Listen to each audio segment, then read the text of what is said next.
Hey, Assalamualaikum and good afternoon. I'm Aishah Rosli from the School of Chemical Engineering, Universiti Sains, Malaysia. For those of you who are not familiar with the Industrial Seminar and Profession course, the forum today is actually part of a series of forums that we have prepared for our first semester chemical engineering students. Previously, we have had the privilege of having distinguished, successful people from the industry to share their vast experiences and impressive achievements with us. Today, we have a younger set of panel members with us. So they have just completed their undergraduate studies less than 7 years ago. So, and their lives as students are still fresh in their minds. While their experiences in the working world may not be as extensive as the panel members of the previous forums, that doesn't make them any less impressive. Their achievements as students in university has highlighted their capabilities, and I am sure that they will have highly successful careers. So, as of for our forum today, life as a university student can be very different from school and has many challenges. The first semester, especially, can be quite overwhelming for our students while adjusting to the new lifestyle and environment. Students also need to manage the workload, make new friends, deal with social anxiety and academic stress. The transition from school to higher education is a struggle indeed. So, today this forum will discuss this issue where we will talk about topics such as what is the best techniques for studying, how to manage time wisely, what are the tips for becoming more productive, competent, and efficient. To find out the answers, stay tuned and let's invite our panel forum members to share the answers with us.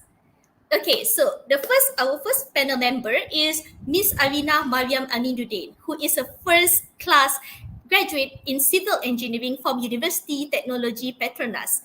While striving in her studies, Miss Arinah was also outgoing in many other activities, such as leading entrepreneurship initiatives for traditional fishermen in Perak as Enactus UTP and managing CSR projects as the Student Representative Council EXCO. She had also joined forces with other students to compete nationally and internationally in various competitions, including the American Concrete Institute Fiber Reinforced Polymer Concrete Competition in Ohio, United States. She truly applied the knowledge she has gained beyond the lecture halls.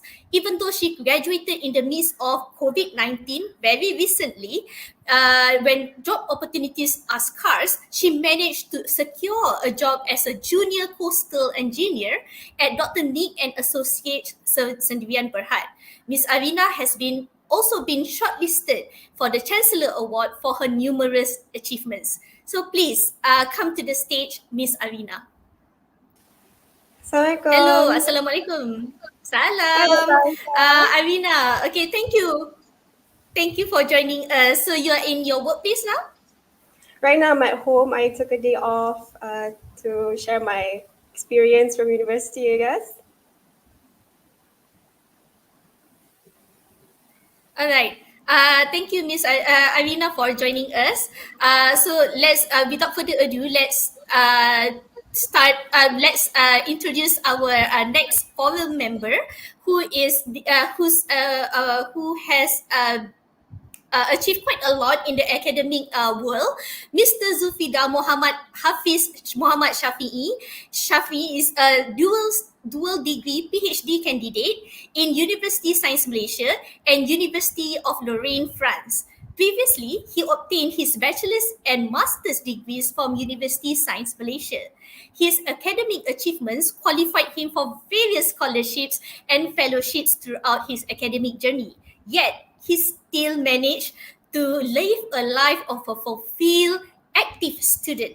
He was the project director of his school's chemical competitions for 2 years, as well as the high committee and founding member of American Chemical Society USN local chapter also for 2 years, among other participations. Other than holding various positions and participating in volunteer programs, Zulfida has also pursued his additional scholarly activities and won the third prize for USM 3 Minutes Thesis Competition in engineering category last year. He is currently waiting for his thesis defense on the 1st of next month. So, Mr. Zulfida, please join us. Assalamualaikum, Zulfida.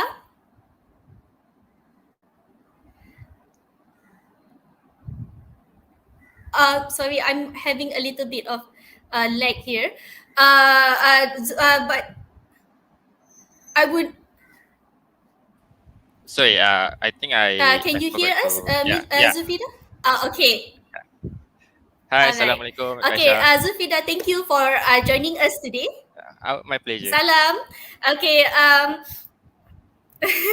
Okay, so I hope that with Arinah and our other panel member, we can you can share a lot of information for our new students in university. So let's move on to our final panel member, Mr. Tan Boon Siang, graduated right here from Universiti Teknologi Malaysia with an admirable CGPA of 3.95, earning him the Royal Education Award and IEM Gold Medal Award for being the best final year engineering student from a local institution of higher learning. His incredible academic achievements did not take away from his extracurricular activities though.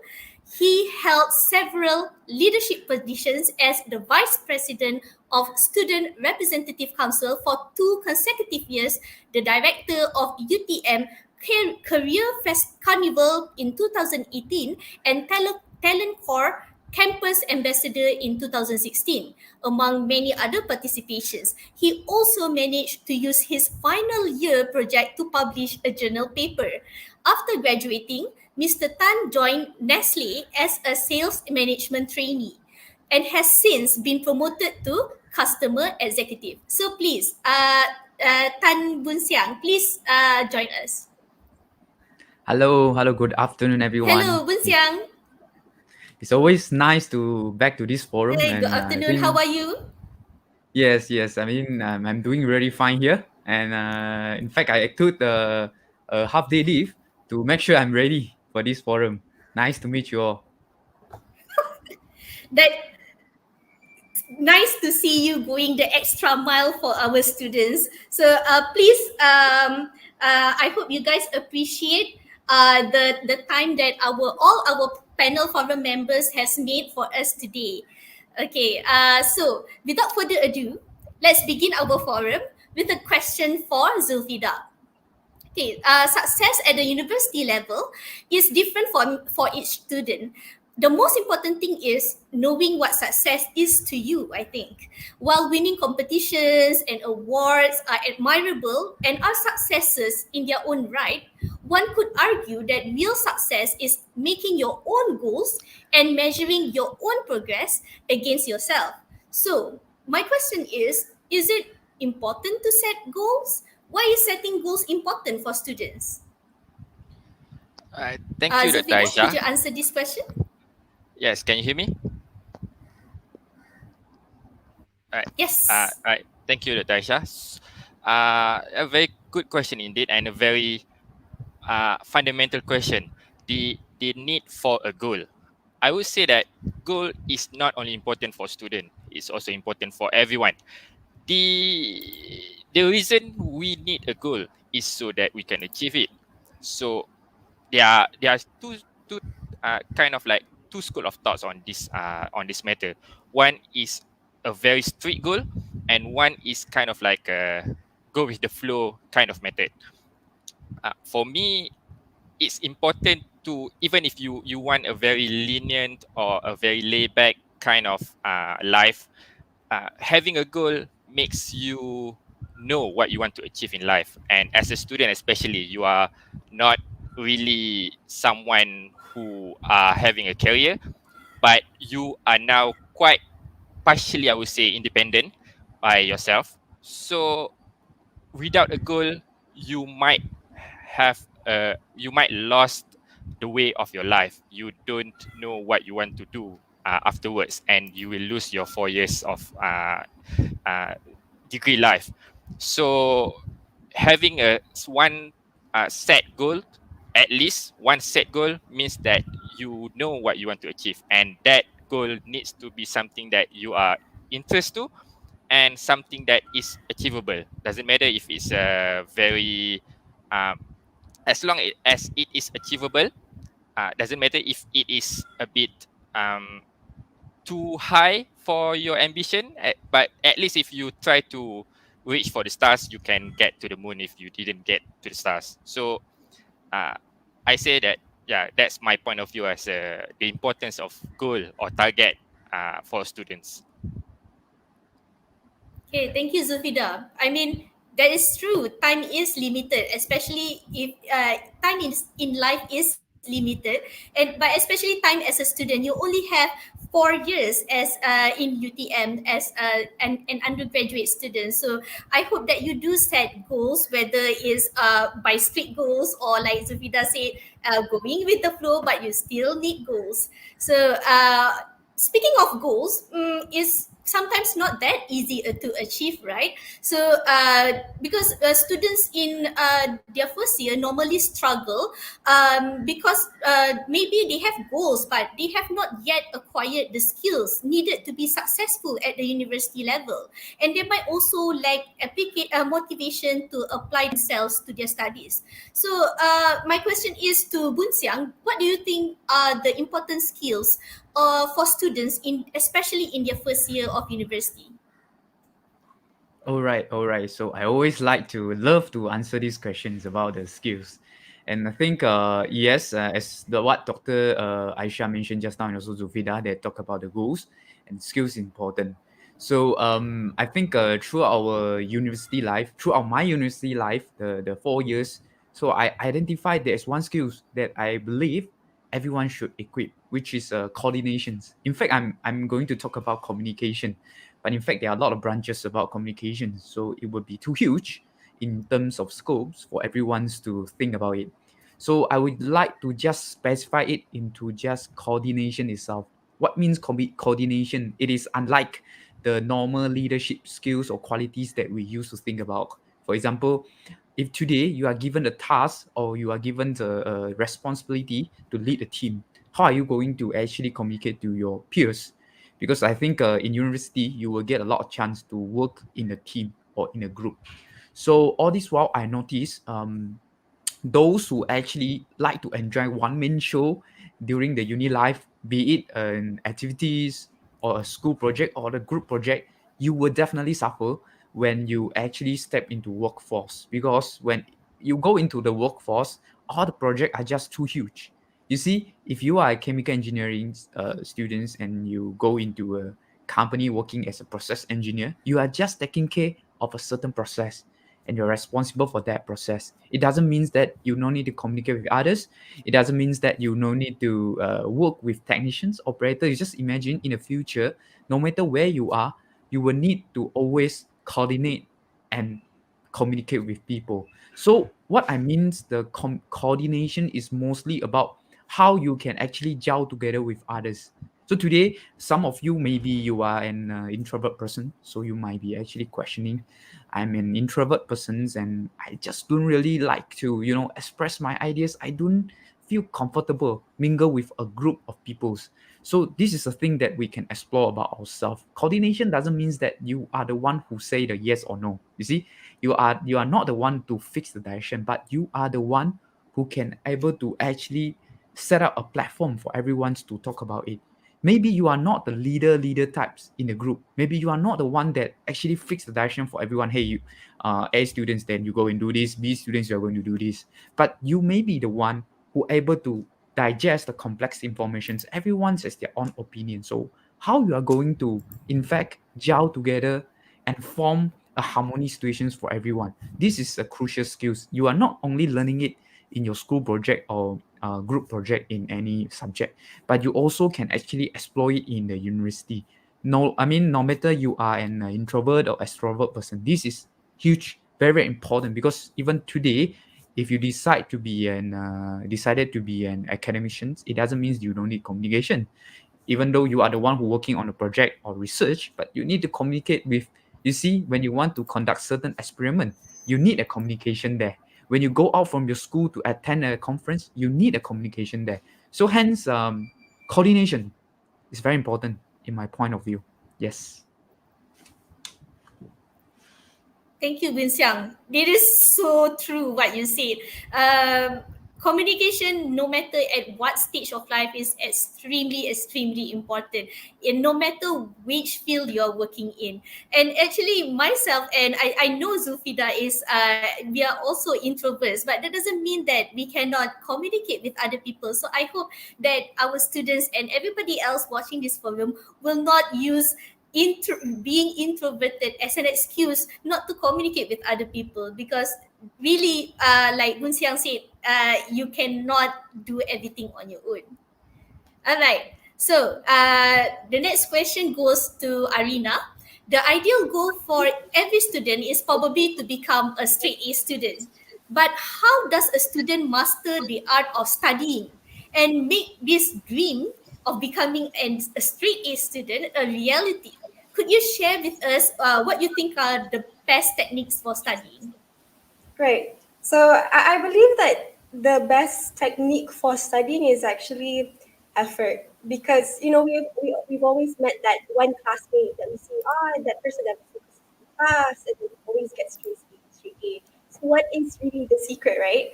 I think throughout my undergraduate, I realized how my body, my mind work. So it's very important for two things: effort and visualizing the concepts that you learn in class. So, for example, I learned that about myself is that I can focus in class, but maximum for 1 hour. So, what do I do for the next 1 hour if it's a 2 hour class, right? So, I how I overcome it by asking questions to the lecturers whenever I get lost. Which I get lost after that 1 hour, I would ask more questions. Like, sure, it will, bother some of my classmates. Oh, she's asking so many questions, but it does make me overcome that kind of my focus, so I can retain a focus. So certain people, it depends on that kind of individual. Some people are able to visualize straight away during lecture. So when the lecturer is teaching something, they can immediately see and connect the dots, and they can see how it works, how the formula works. Maybe because they've read it before, or maybe God just bless him or her with that kind of talent, right? But some people, they require extra time after class or something that to actually visualize. So for me, after the class, I actually take some time to actually visualize. For me, listening is not enough for me to visualize in class. So what I would do is I would do a mind map. So I would connect all the information and see how it works. And then, so I'd say the best studying technique is actually based on one, how you visualize and putting effort into how you visualize that concept.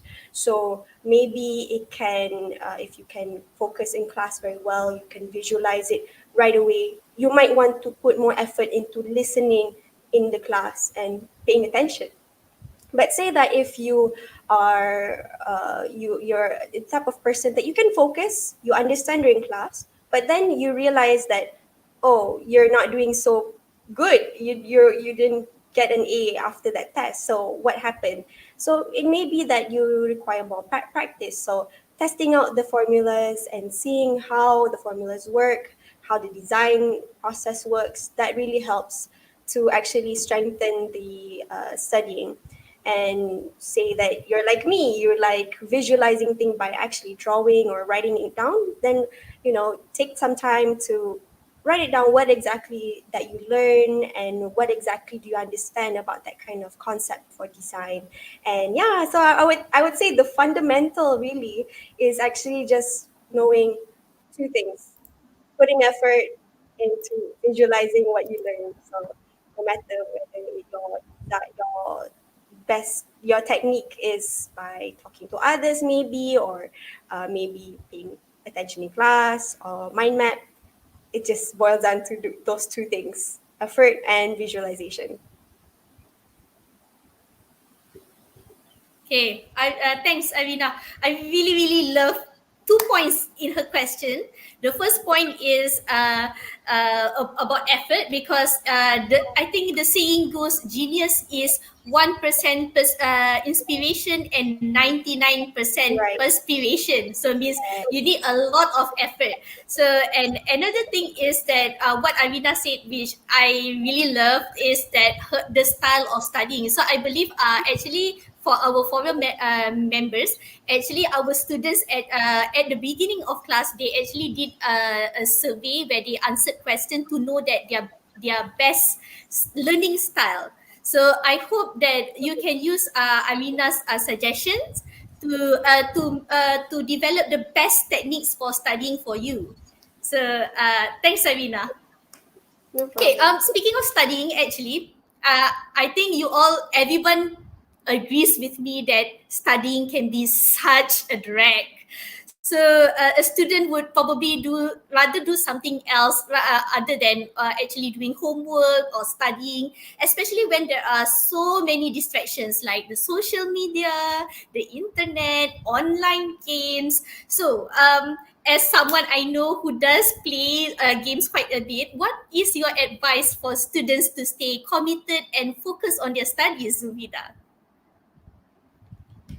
Well, I'm glad I get this question actually, because as someone who do masters and PhD, people thought that I'm enjoy studying, so I have no problem uh, to to put my time into studying. But it's actually not true, because we have two kind of study actually. We have the formal study and informal study, uh, and uh, I enjoy informal study more than formal studying, to be honest, because informal study is something like, for me, like maybe just Google things that I do not know, something that is totally unrelated to my current work, something like uh, let's say what is the news in Malaysia right now, for example. It's, in a way, it's a study, because you learn about something other than you learn about something, and that thing is different from what you are supposed to do. So to say that I enjoy studying so that I don't have this kind of problem is totally a wrong point of view. Everyone procrastinate, that's for sure. Whether you procrastinate in terms of playing games or by doing something that is useful or not, that doesn't matter. But procrastinating is a problem for everyone. This is where the goals are important, because when you have a goal, you have a target. And to achieve a goal alone is not a good idea. You need to have what kind of like a reflection. And this is where what Boon, Siang and Arinah said. We know how the way you can study, and also coordination. When I just to point out about the coordination, it's not just about coordination with other people. It's your own coordination. For example, how you are going to separate your time. Like you have 24 hours. There is one of the things that everyone has the same amount of time, 24 hours. So how are you going to coordinate your time, as in when you are going to study, when you are going to play games, and always know how you can gain the maximum output from your time. So the way you are studying is also will be important, because if you are someone who enjoys studying in library, then maybe 1 hour in library is much better than 1 hour in group study, for example. So uh, always know what is how you can achieve the most uh, by yourself. I mean, by your own perception. And the when we say that, how about the distraction, how can we avoid this kind of distraction? This is where the self-reflection is important, because self-reflection just means that For example, if you play games today, just think about yourself. Have you do your work for today? Have you do the important thing that you need to do, which is your goal? If even if it's as small as like just studying for 1 hour, for example, have you did it? That's that is how you actually avoid this distraction. And if you have this reflection on yourself, you know that you have done your work or not. If let's say you have already done, if your target for today, if it's Sunday, for example, you just want to read a book like for 1 hour, you have done your 1 hour reading and you want to play games, then it's fine. There's no vice in there. So I think, yeah, just try to reflect yourself. And also, we live in the time of digital life, so we have a lot of apps actually to survey our digital life. So even your iPhone, for example, you have the option to check what is your what has you been doing with your phone. And I checked mine yesterday. It's 2 hours on social media. So yeah, I know that that's 2 hours. So uh, it's a self-reflection. I know that 24 hours of my life, 2 hours is on social media. So do I think I work enough, or do I waste my time more than I actually do things? So if you believe that it's enough, then fine. If you believe that it's not, then maybe you need to start avoid some of the social media for a while, and then go back when you feel like you are okay with that. Okay, thanks, Zulfida. An answer that actually wraps up a lot of the parts of the questions that we have done so far with balancing how you study, the style, your own style of balancing your free time and your studying time, which is also actually a technique to keep yourself interested in studying. So, and of course, I really love that you said reflection, because we do ask our students to write their reflections with what they do in the course. So that's great. Okay, and actually another thing that Zulfida mentioned just now is the library. So unfortunately, I know you, the first semester students have not had the privilege. I think most of you have not come to Universiti Teknologi Malaysia. But even with your seniors, most students don't realize that there are many sources available to them at the university. So I think this is true for a lot of all the universities. So students rarely take advantage of the resources that are offered in the university. For instance, the library is one of the most underutilized campus resources, I think, everywhere in every university. So students find it easier to just Google and then compared to going to the library. So I think I would like to ask Boon Siang, as a former student of UTM, what is your opinion on this matter? Yep. All right. Thank you, Dr. Aishah. So speaking of these underutilizations resources, yeah. So definitely library is one of them, and there are a lot of more. Not even the facilities, but the services that we are not aware. Even I also not aware. I mean, until the last semesters of my study. So we just put everything into perspective. So I think the one that is most relevant to us, I'm talking about the library first. I know most of you, I think every one of you cannot go into the classroom physically. But for library, forgive me that I already can't really remember all the name of the services. But I'm just giving you a concept and ideas that you can explore, because these exist in library, UTN library system. So I remember there is services. There are services that actually allow you to find some papers under credible sources. You see, now you don't feel so much because you are still in your first semesters, where you are pretty much on the surface of the engineering. You are taking up the I believe introductions to chemical engineering and engineering course, some of the basic courses. But as soon as you move on, you will need to do a lot of research, and a lot of research must have credible sources. You see, you need to have a reference. So I mean, by instinct, we will go to Google, type it, take it. So we're not sure whether there's any copyright. Sometimes you don't even can view the articles. I think later you will feel the frustrations where when you click in, you're only able to see the first paragraph or abstract. That's all.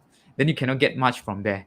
So what I suggest to go to the UTM library system. I'm not sure the name now or the website, but there is always a link for the UTM library, or you can check out in your orientations a slide or any information or any info pack that given to you. Just explore the website. You see, you can actually go into there and search for paper. So some of these paper are already stored in our UTM system.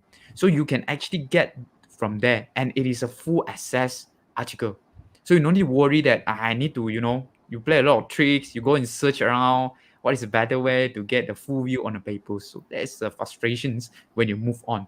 That's it about the library, because you cannot go to the library as of now. But when you go into there, there are a lot of facilities that you can enjoy there. But I will just keep it I'll just keep it short so that you can actually go there and explore by yourself. And another things that I would like to touch about these underutilizations resources is that there are two things. We talk about library, and I would like to talk about the UTM International. Because I have a privilege to work with this UTM International before this in my previous event. So most of the students, you might not aware now that you are able to join a students exchange program under UTM. Of course, now due to the current situation, you cannot do it. But I believe in the next 2 years, this is something that is it will be very, very popular among your peers. Believe me. So you get a chance to actually exchange and go to other university to join the programs there. Of course, there are a lot of the information that you need to know. Hence, I think talk about resources, right? This is something that you can looking into it. Why not you just firstly follow the page of UTM Internationals. So try to get some updates. I believe now they don't have, but very soon I believe they will revive again this program. Just want to give you some ideas that this is a very, very an university full with resources. It is a matter whether we know or not, or we just have, no ideas about what is going on. And the third thing, which is the last thing that I would like to touch about in this forum, which is the career center. This one a bit probably is a bit futuristic for you guys because you are still in first year. I'll just let you all know that we do have this UTM career center. It is a center that actually provide a career services. What means career services? If you are going for an internship, I don't know, maybe some of you, maybe during the second year semester's break, maybe you want to try out for an internship, probably 2 months, probably 3 months, even though that one is not a mandatory internship. You can always, beside consulting your lecturers or faculties, you can always drop by a so-called UTM Career Center. So there's so-called UTM Career Center. I will let you to explore about this later. So I will just want to let you all know, UTM has a lot of resources to prepare you well as a student and as working adults after you complete your study. So always, don't restrict your mind that university is just a place for you to study, join activities.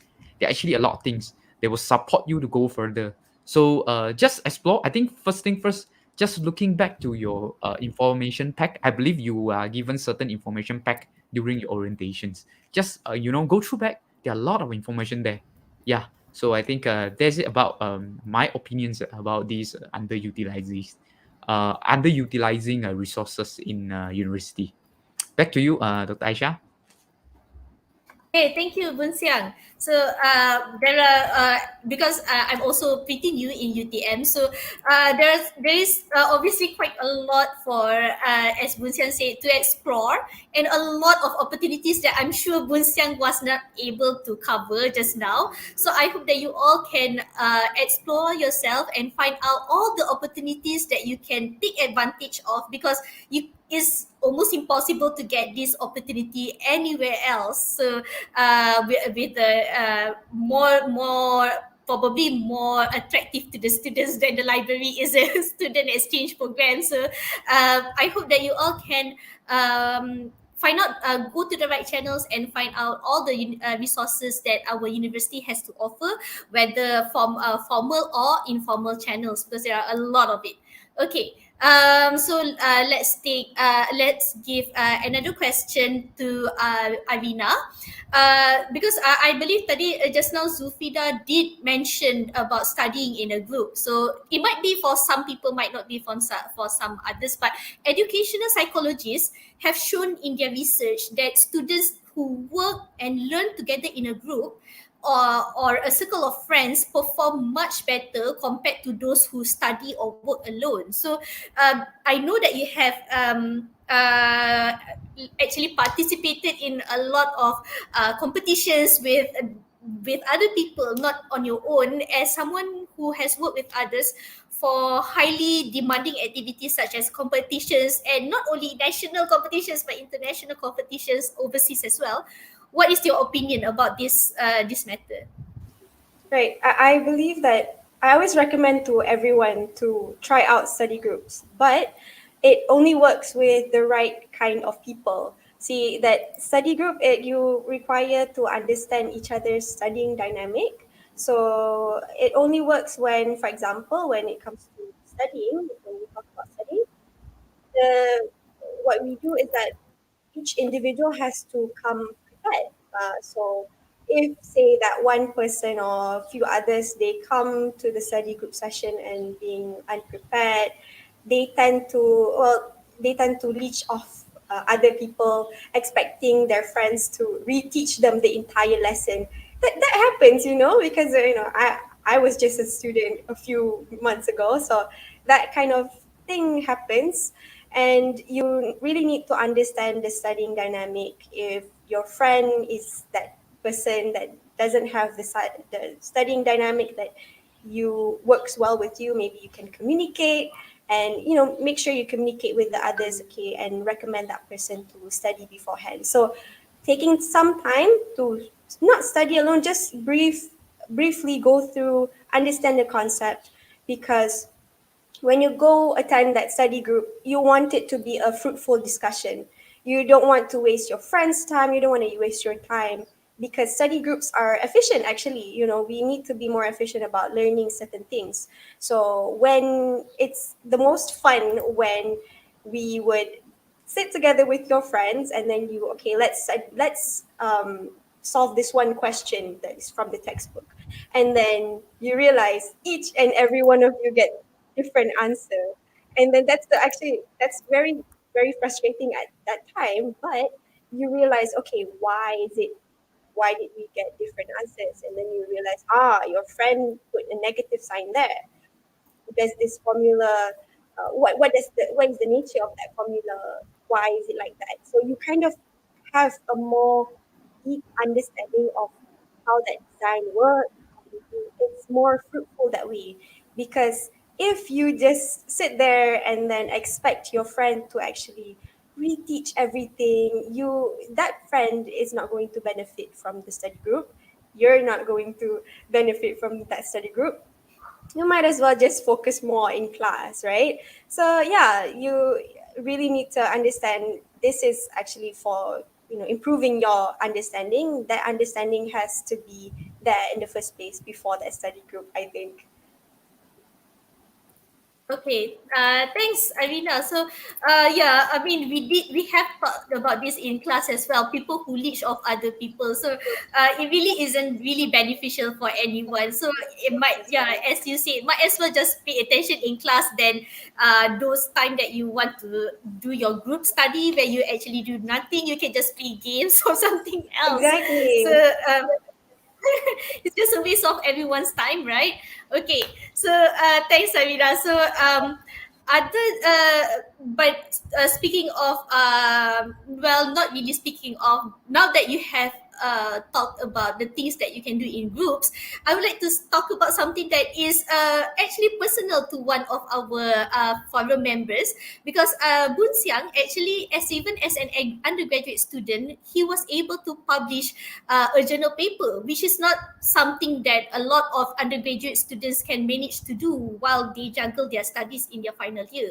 So I'd like to ask Boon Siang, do you see any benefits of publishing a paper while you are still an undergraduate student? So is it worth the time or an effort? Yep.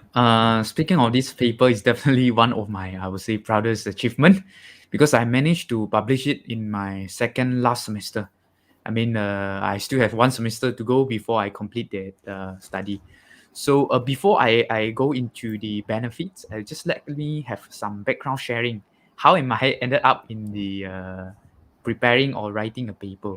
So for students who are in first year, maybe you can't appreciate what is paper, what is journal paper. You might don't know, and never mind. I mean, very soon you will explore. As I say, when the more that you work on a project that you need a credible sources, then you look for paper.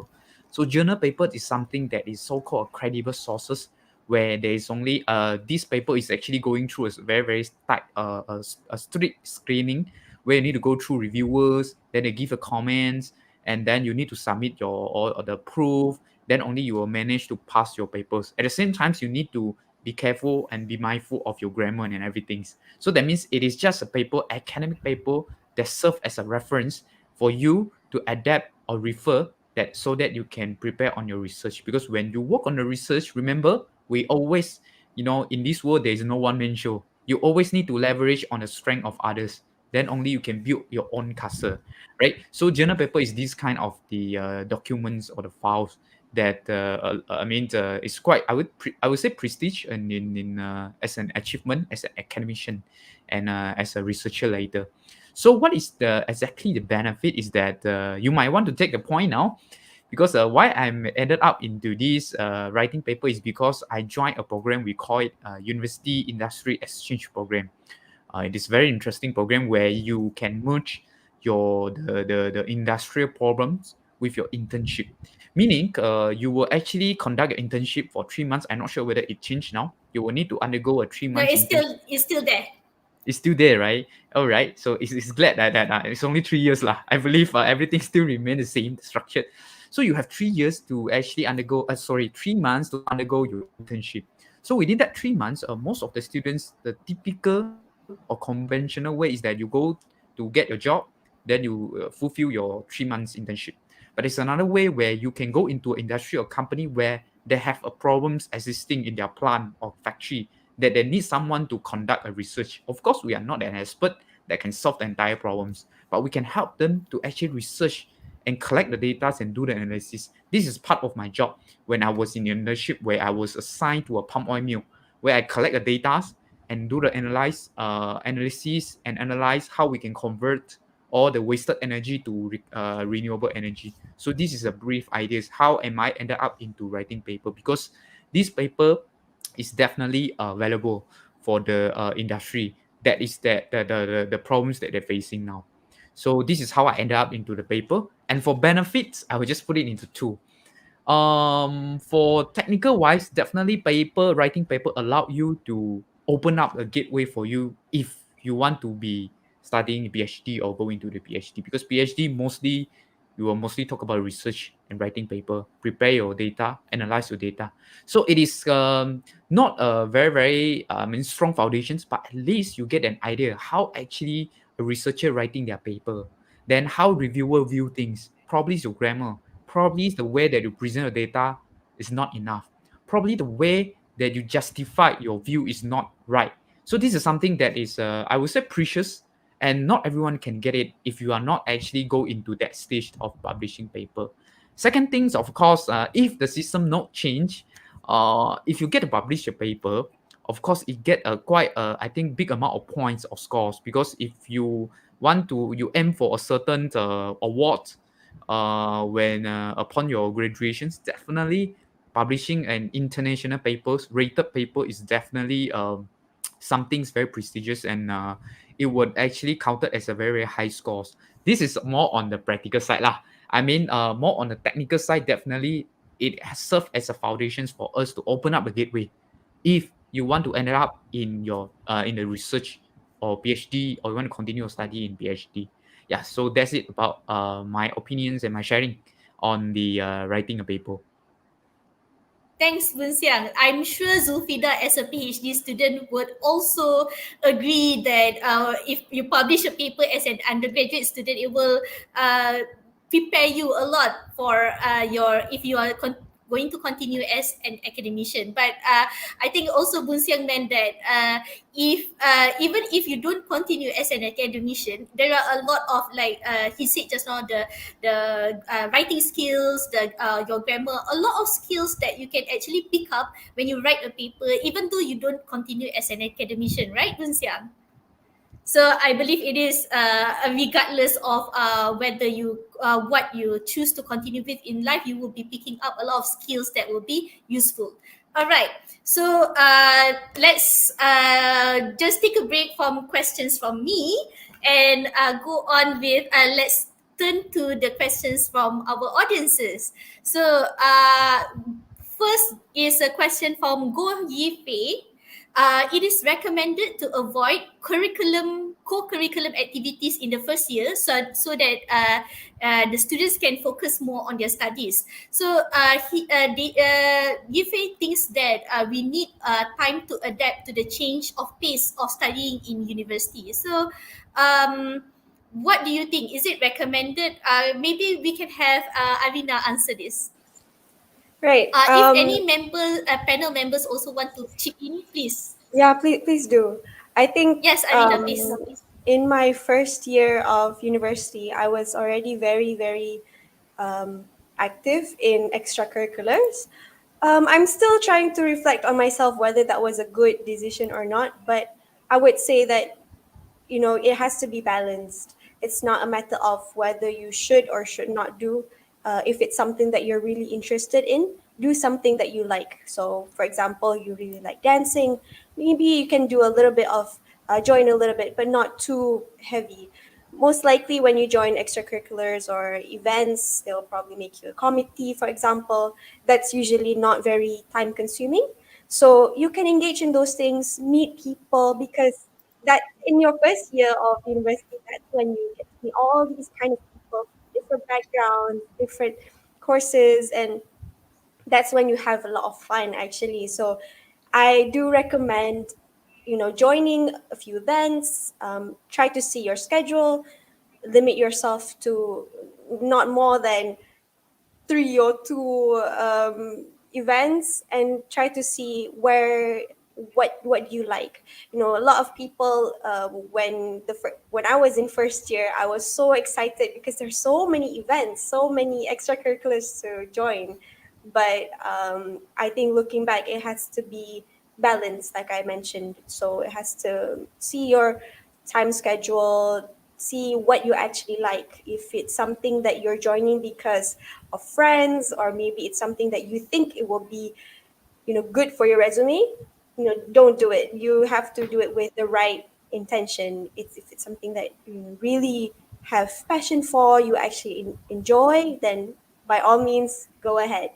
But if it's something that's you don't enjoy, you think that this is for your resume, it's gonna make you hate showing up to meetings, and then on top of that you have to juggle your studies.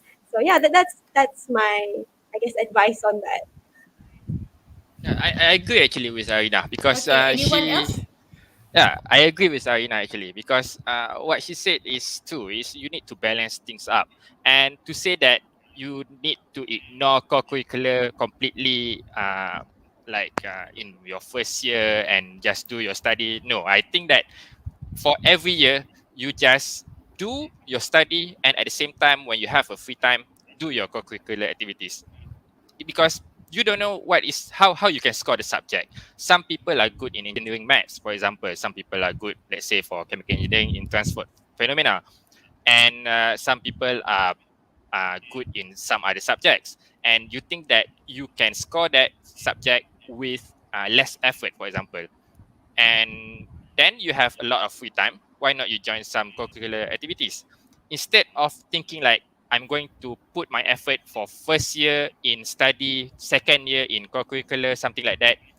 Just do all together.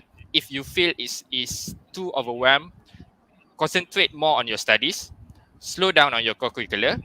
And if you think that your study is not bad, you have a lot of free time, then just increase the co-curricular activities. As long as you do something, you know your limit, then it should be fine. Thanks, Zulfida and Arinah. Yeah, actually, I also agree in that you have to know your own capabilities. Perhaps you have heard from other seniors or lecturers that it is not recommended in your first year because they are giving a blanket answer for everyone. They just want to make sure that you can cope with your studies. But like both Arinah and Zulfida said, it really depends on your capabilities, and only you know how you can cope, if you can cope or not, so you know yourself best. So I hope this answers your question. So let's move on to the next one. Actually, this is a two-part question from Bara Mohamad Hamdi Abdul Bari. Okay.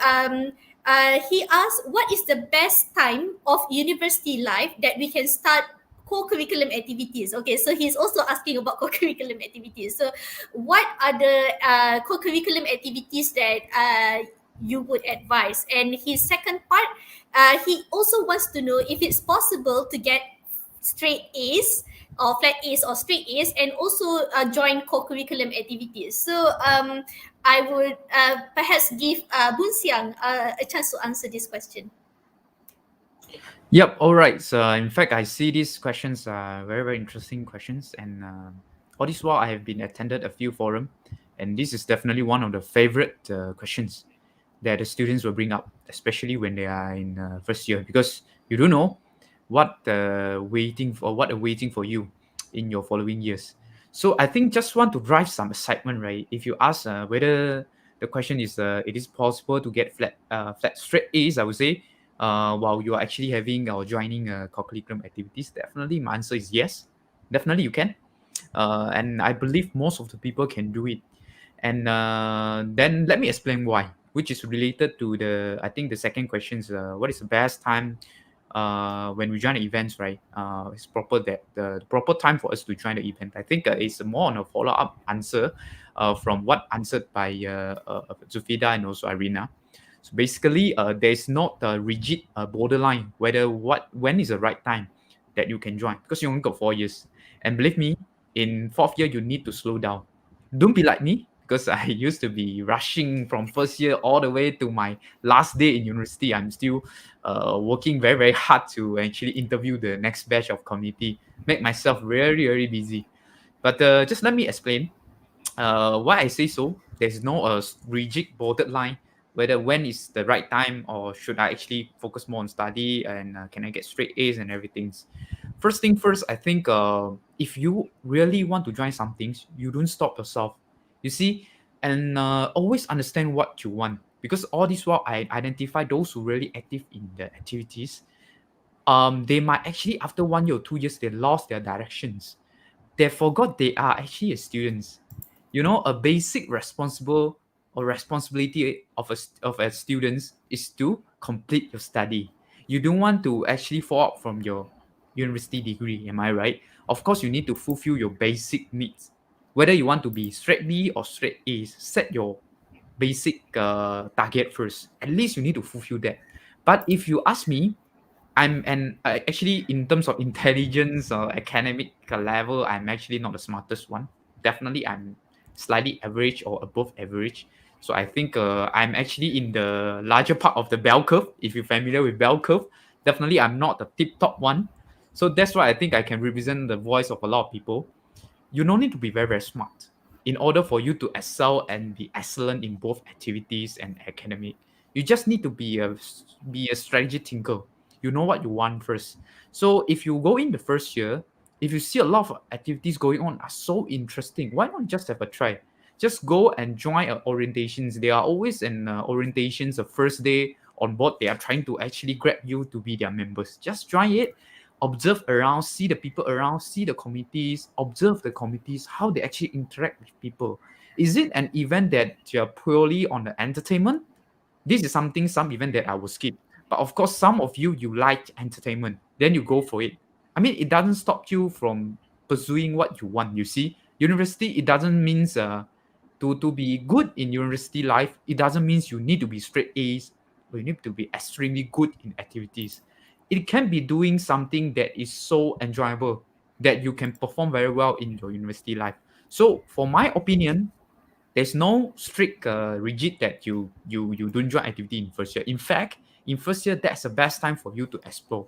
But don't indulge too much in activities. You need to be very, very clear what is your responsibilities. In my first year, I joined a lot of activities. Then in my second year, I start to filter out. You might have other way. But believe me, don't fall into the trap that you want to join because you want to join. So a lot of students, they say, I'm not good enough because I only stay in the room and get straight A's. That's not enough. That is not a good student. I want to be good in activities as well. That's why I pick activities, then I join, then I sign up as a committee. End up as a member in missing. So it's not something that is valuable for you because it is only on paper. What the most valuable things about curriculum activities is the process that you learn, how you communicate with people throughout the activities, how you plan the activities. Throughout my activities planning, I even have the engagement with the government sectors. These are all the precious experience that you wouldn't get if you're just staying in room. But if you don't like, probably you can explore the entrepreneurship. These 4 years are the free time for you to explore around while fulfilling your basic responsibilities. And today, if you ask me, 4 years just to fulfill your basic responsibilities, that's luxuries. The times are more than enough for you to do a lot of things. So I think just stretch yourself, not at the beginning, slowly explore. First year, don't just stop yourself, right? Just go all out. Then in second year, you start to filter out which one that you want to go for. Then you do your best. So this is my way of approach. But of course, everyone has their own set of skills. So just explore. This is what I can say. And you must know why you want to join the activities and don't fall into the trap. I want to join because I want to join. That's a big no.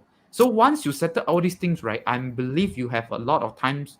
I would say a lot of good times for you to make sure you can get straight A's. I don't see that as a big problem actually to be good in both areas as an average student.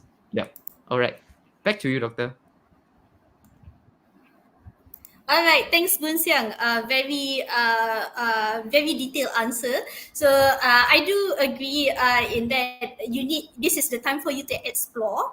But of course, like Boon Siang also said, just know your limits and know your capabilities, and remember your the basic requirement for you as a student is to do well in your studies. So, but if you are interested, there is this Latin proverb. I'm not sure whether I'm saying this right, but od viam inveniam ob faciam, or in English as we know it, if there is a will, there is a way. So if you are really interested, you really have good reasons to join, you're really passionate about something, then why not? You should join. So if you are really passionate, you will somehow find a way to make it work with your studies. All right. Next question from our audience from Tan Xian Ni.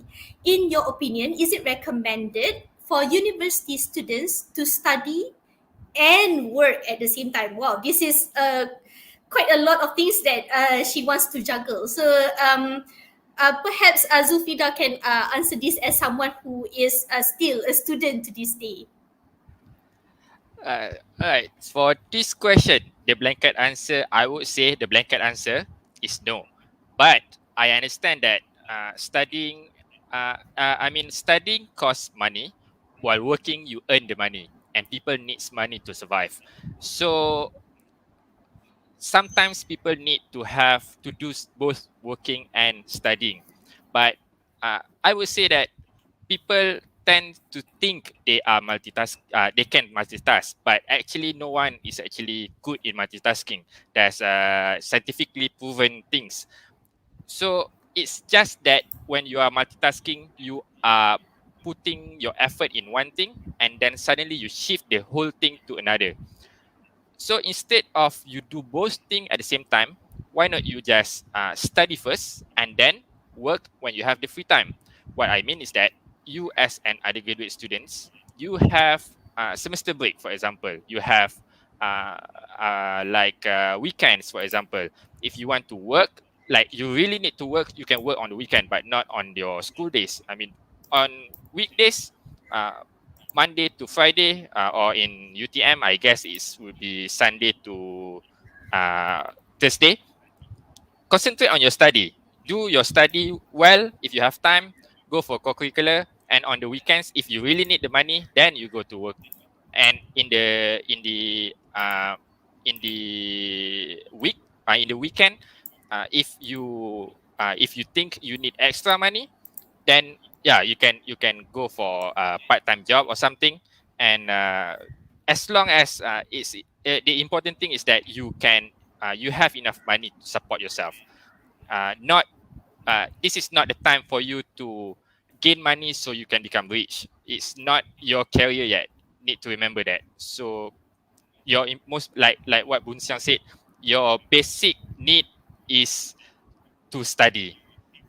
Just that, because I understand some people need money to survive, and if it's you can't afford your life, or you can't uh, avoid working, then yeah, find time, but don't neglect your study.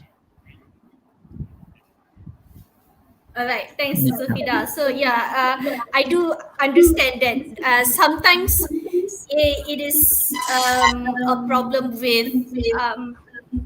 Am I echoing?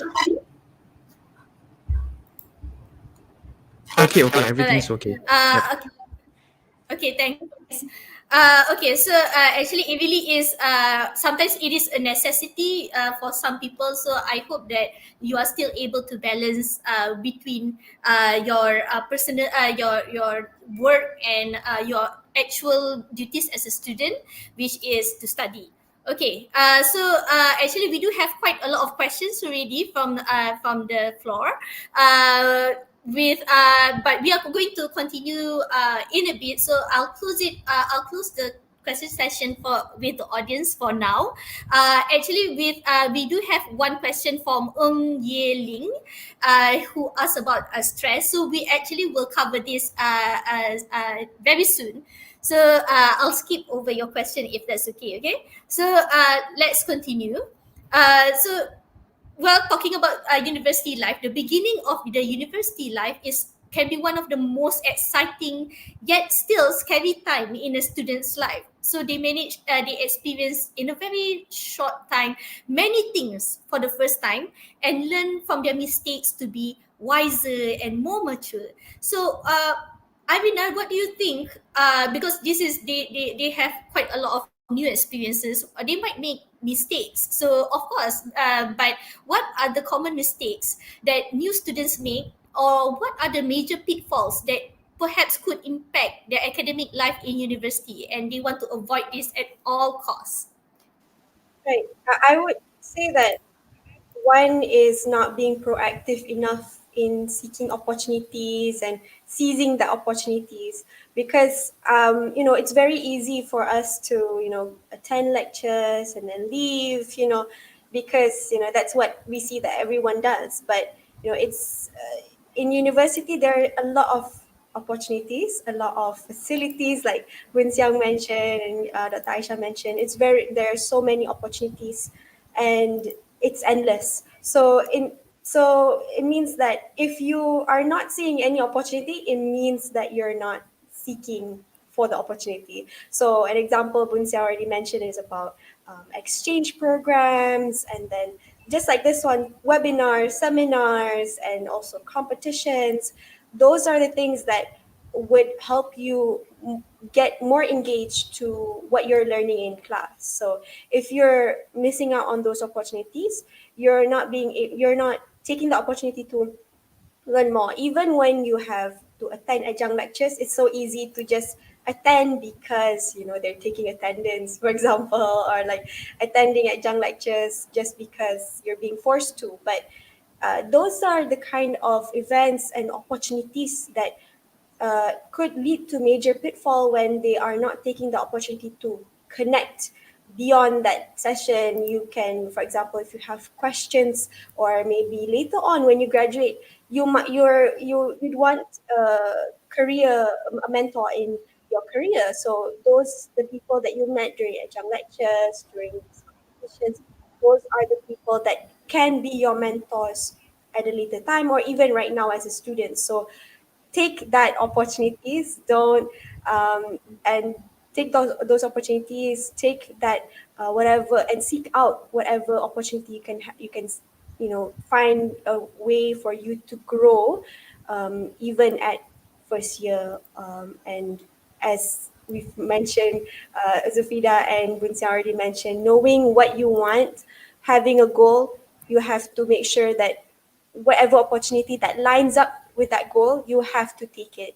So yeah, I would say that that is the common mistake that a lot of people tend to make, wasting away, and after graduating then they see, that's a missed opportunity, they should have done that. But yeah. Thanks, Arinah. Yeah, that is so true, because sometimes we don't actually see the opportunities that we have until we look back in the Yeah. past, right? So I hope that the students are made aware of this from your answer, so they don't miss any golden opportunities that will be very, very hard to come by. All right. Okay, thank you. We'll continue with another question for Boon Siang. So as students, especially nowadays, I feel like students nowadays have we expect a lot from them. So with mounting workloads and expectations, students can feel, I believe, they can feel quite overwhelmed and stressed. So it can be difficult to manage, like we all said before, to manage social life with studying. Most students experience a significant amount of stress, which can affect not only their mental health, but in relation to that, their physical health as well. So this will also subsequently affect their grades. So could you share some tips on how to help the students deal with stress and becoming more productive, competent, and efficient? Yep. All right. So about stress management, and in fact, life is full of stress. Yeah. I mean, in the university depends on your family background. If you're coming from a difficult background, so definitely your stress is even bigger, where you need to find times to work as a part time to to survive your life. And some of you might be you are coming from okay, your background is okay, but you want a lot of things. There are a lot of things that you want. Probably want to buy iPhone 13. So that's where you raise up your pressure. Some people, they have goal in their life. You want to chase for dreams. Perhaps in activities you want to be a leader in that team. So hence you need to contribute more times. That's where your pressure comes. So there are a lot of stress and pressure. But I think still back to a questions how to manage the stress, right? I think the most important thing is that you can only expand or improve our capabilities. The only way to manage stress is to make yourself better. That's the only way. Because if you just imagine, if during the university time I just enjoy my life where I don't join any activities, not talking about activities lah. I mean, I just don't really want to achieve a lot of things. Just imagine if I were that case. So after I graduate, so if today I was given a task to lead a teams or to lead a project, that's where my stress come. But just back to this, the 4 years in university life. Let's say I grab the opportunities to lead a project back in my university life. That's where I improve my capabilities, right? So hence, at the later stage, I will be better managing my stress. So I think the key lesson learned is that better prepare yourself early for any worst case, so that you can manage your stress later. Because life is full of pressure and stress. You can't escape for that, because every stage of your life you will be facing certain level of pressure. I mean, we are still a single person, right? So when you have a family, then you have even more stress. So the stress levels are totally different. So I would say if you are in university life, probably you are still very, very new to the environment. You feel you're overwhelming. Why not you take a break? Find a person who you can speak to. I myself, in my third year, I joined a lot of activities, and I would say that was my glory times, even compared to now. I have a lot of positions. I was the UTM Career Carnival Director, where I handling 100 committees. Also talking to companies, 47 companies, I'm not mistaken. At the same time, also joining as a student council. And at the same time, I was also tasked to lead some project in my in my faculty. So there are a lot of things that going on in my mind. Not to mention, I need to fulfill my final year project, because we started in I think third year, if they are not changed. So there are a lot of things that comes together. There are always a time that happens in that way. So am I going to give up everything? No, because I know where I want to go. So I take a break, you see, go for what I want. If you cannot, then why not you just stop it? You see, but with responsibilities, of course, and get a person to speak with. Share your ideas, share your burdens. Don't just carry it alone. It will be very, very stressful. It will add up your burdens, and eventually it might lead to a mental break. So I'm fortunate enough to have someone to speak to. So perhaps you can find someone to speak to as well, but not too often lah. I mean, of course, you need to actually try to manage it by yourself first, and always take a break. And the best way to cope with stress is to expand your capability. That's the only way. But if you feel too stressed, just take a break. That's my advice. Yep. Okay. Okay, thanks, Boon Siang. Yeah, I believe there is a saying in what we believe in Islam is that God will never give you more than you can handle. So perhaps you can handle it, but with some help with from other people, or like Boon Siang said, you just need to improve yourself, and actually in the future you find that you can actually handle this, or you can find someone to talk to, or even if you don't have anyone to talk to, there are counseling services even in UTM. I believe this is might be one of the resources that is underutilized, who knows, right? So I hope that you can, like Boon Siang said, find someone to talk to about your stress. Okay, so let's move on with a question for Arinah. So there is this also. I think I talked about a lot of sayings today, but there is one more. All work and no play makes Jack a dull boy.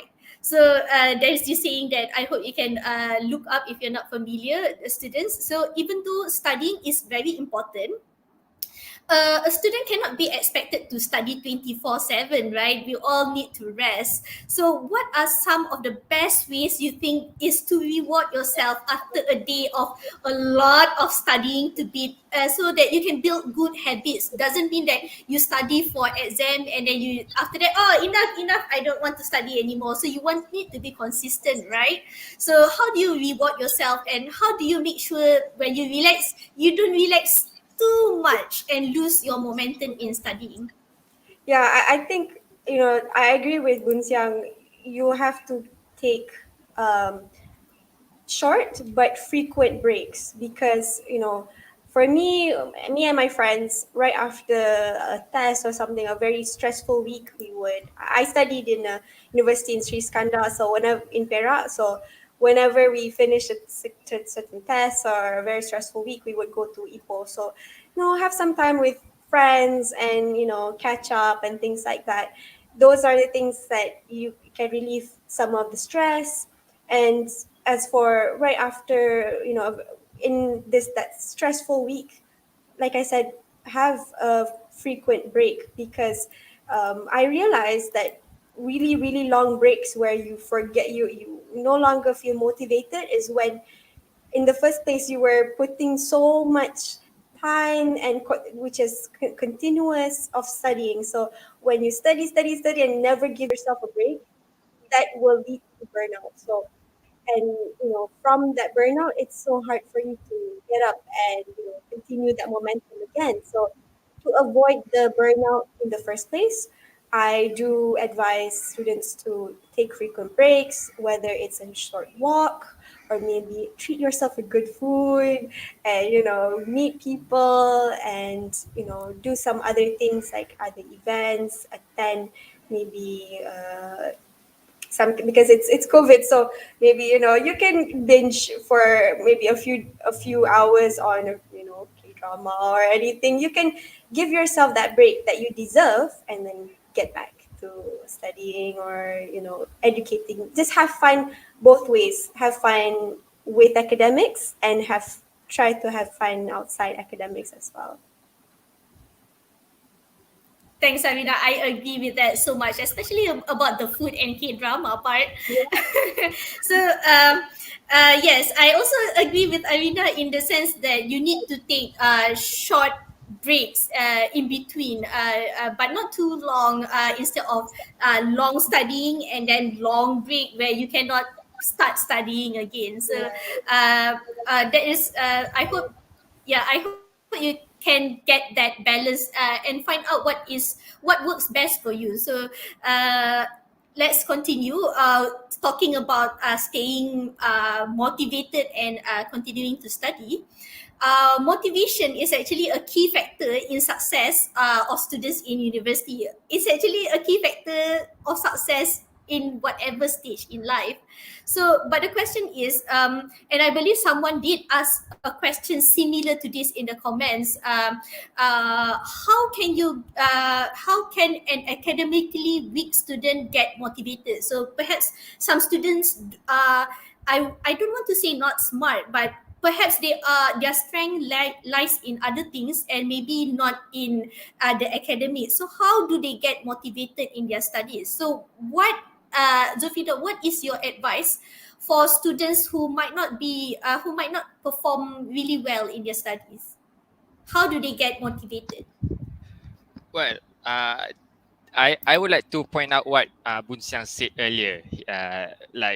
In class or in everything, when there's numbers, a lot of people, it's involved with the bell curve. So there's only one champion, but there's a lot of average. So what is your level is actually based on what is the population. That is what is the context that you are talking about. If you say that in your class there's only one person who got the highest CGPA, and you are not, if you are not having the highest CGPA, then basically for compared to that guy or that girl, you are the loser, right? So it's it's actually it's actually a relative thing, because because the question asks if you are an academically incompetent person. Just remember, you are already in UTM, your first year in UTM as a student in one of the best universities in Malaysia. There's a lot of students who want to go to UTM but they can't. There's a lot of students who want to pass even their SPM but they can't. You are not actually academically incompetent. It's just that you see yourself in among the best, in those who are in the top 1% that is able to come to UTM. So having yourself to say that you are academically incompetent is actually a very bad point of view for yourself. And another thing I would like to point out: people keep on talking about the best person, but as a bell curve, if you have the best person at one side, there's also the worst person on another side, right? So people don't talk about this worst person, and nobody knows who is the worst person. People always know who is the best person, but even because nobody knows who is the worst, most of the time you are just average, right? So average cannot be all average. Even average has one person who is in the middle. There's always above average and low average, and there's a lot of things that involved in quantifying that thing. I mean, if you look at only from CGPA point of view, yes, maybe you think that you are just average or you are below average. But what about your skills in talking? What about your skills in other activities? Maybe you are good in managing people. Maybe one day, if you after your have your career, uh, when you get into your career, you are not really good in mathematics, but you are really good manager. Then you can really be above average, even maybe the best, the best manager that you know. So. Uh, my advice is that number one, find your strong point. Find what is your interest and what is your capability, and it doesn't need to be something that let's say your interest doesn't need to be your best thing. For example, for me, for example, people thought that I'm doing PhD, for example. people thought that I already know what I want to do in my life. Actually, I planned to go for PhD during my third year. My third year degree studies. I know I want to do research for sure, but I do not know the idea of masters and PhD. I thought it was just like uh, advanced class or something. I don't know about doing research and anything about that. So uh, sometimes things need to be explored. This is where going back to the co-curricular, why co-curricular is important. Uh, you need to search for your interests, and how you can explore this is by mingling around with people. Try to do things that you think may be interesting or something, and once you found that, then you are no longer in the at least you are no longer an average, you are above average. So at that point, don't think yourself I want to be number one. You can put that as your goals, I would say, as what your final aim, but don't put yourself stressful as in I don't want to be number two. It's you are number one for you. If you think that you are doing the best that you can, if you believe that you are working hard enough, and even if you are, let's say, if you join a competition, you do the best that you can, and then you get number two, then it's fine. That number two is actually the best achievement that you can get for yourself. And for the next competition, for example, just strive harder. I mean that try harder, try to surpass yourself. And if you're able to surpass whatever you are before, means that you're already a champion by yourself. So that is my advice. Okay. Thanks, Zulfida. That is sort of benchmarking against yourself, I believe. And yeah, so I agree in that you are in a competition with yourself before you are in a competition with other people. So hope you can find your strengths and keep yourself motivated. So as like Boon Siang said, he feels like he is an average student, but he did manage to get a CGPA of 3.95.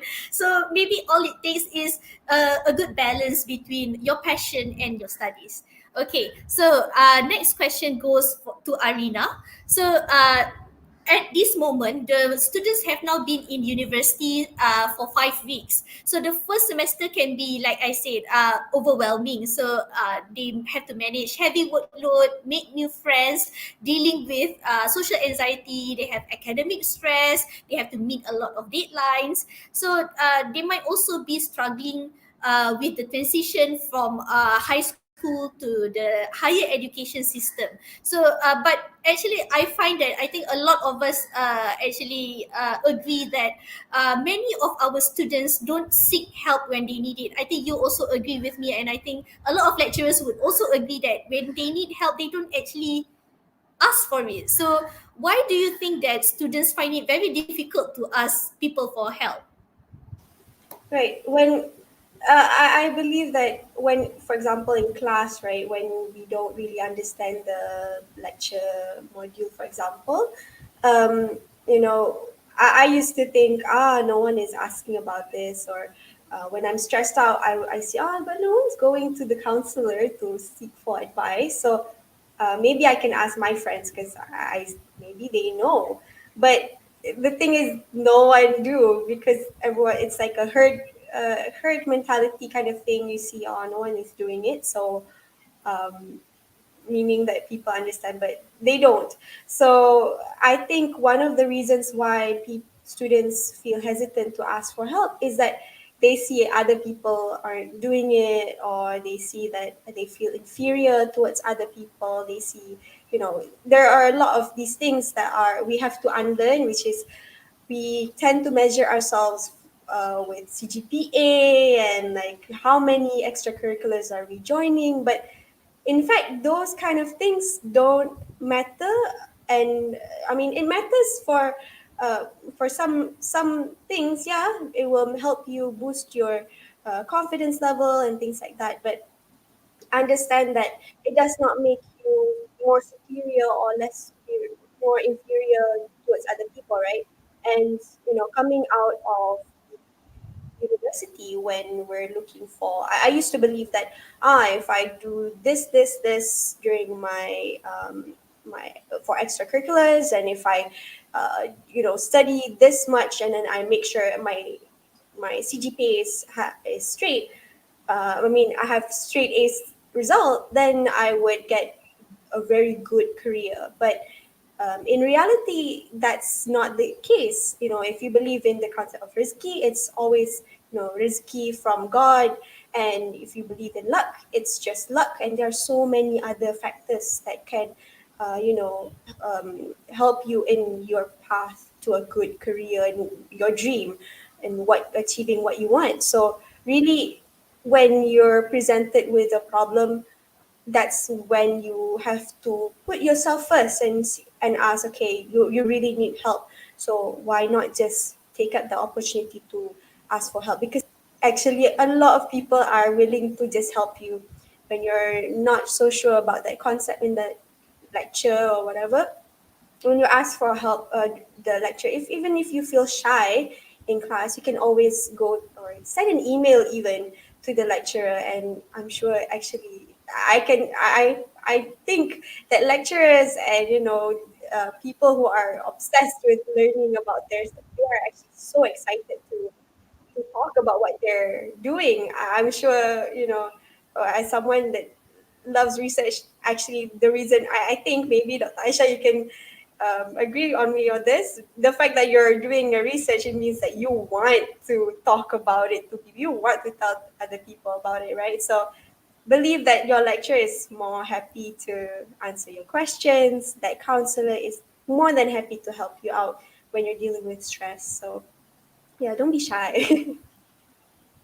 Yeah, thanks, Arinah. You're absolutely right. If you get me started talking, you will never get me to stop. Okay. Yeah, but that is true. You can always ask your lecturers for help, as well as your friends. Perhaps there are so many people, like Arinah said, is willing to help you. So I hope that you don't shy away, and you evaluate yourself when you need help. So and when you need help, please don't restrict yourself from helping other people, from asking for help, because you might suffer if you don't, and add more stress. So okay, so we have one more question for Zulfida.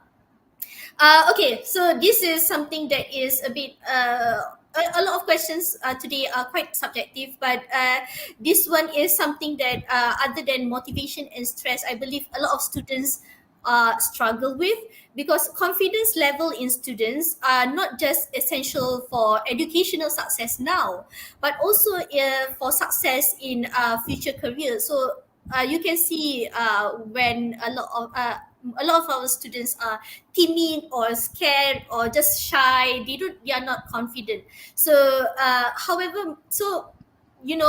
in class we can see that many students lack self-confidence. So could you share the strategies to help boost students' self-confidence and self-esteem, especially in the classroom, so that they can continue on this path, having self-confidence, so to their workplace and future careers?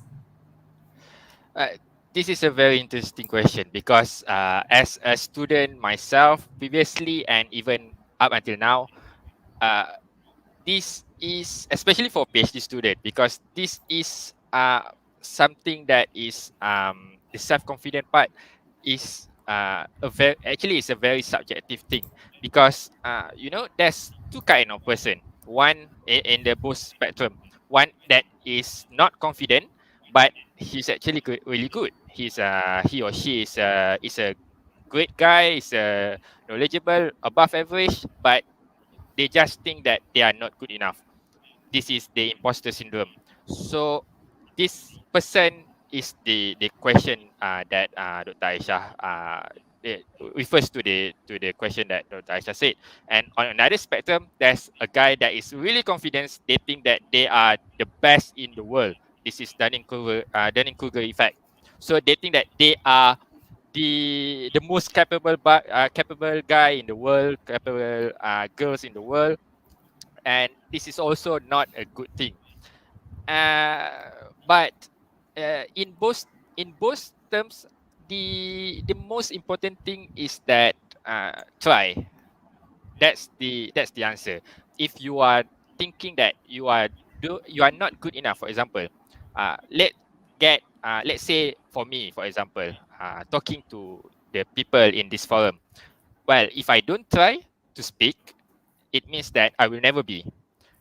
But am I someone who believe that I am capable? Well, maybe, maybe not. There's always, everyone has their own insecurities. Everyone feels like they can't do something. But if you want to know whether you can or cannot, just try. So if in class, for example, what do you mean that you are not you don't have self-confidence? Is it because when the lecturers ask some questions and you think that you cannot answer the questions? Well, if that's the case, if you think that you have some idea, you have the answers, you don't know whether the answer is correct or not, well, it's just a class. You just give your answers. If it's just a random question, like the lecturer asks random people and you think that you kind of like want to say something but you think maybe people will laugh at you, well, it's a class. So just give your answers. It's not something that if you do that, the world is going to end. It's only an opinion. So uh, the how to boost your confidence level is by yourself, and the best answer I can give is to try. Just try in anything that you want. If you feel like you are into it, try. Just try, and then see if you if it's about questions.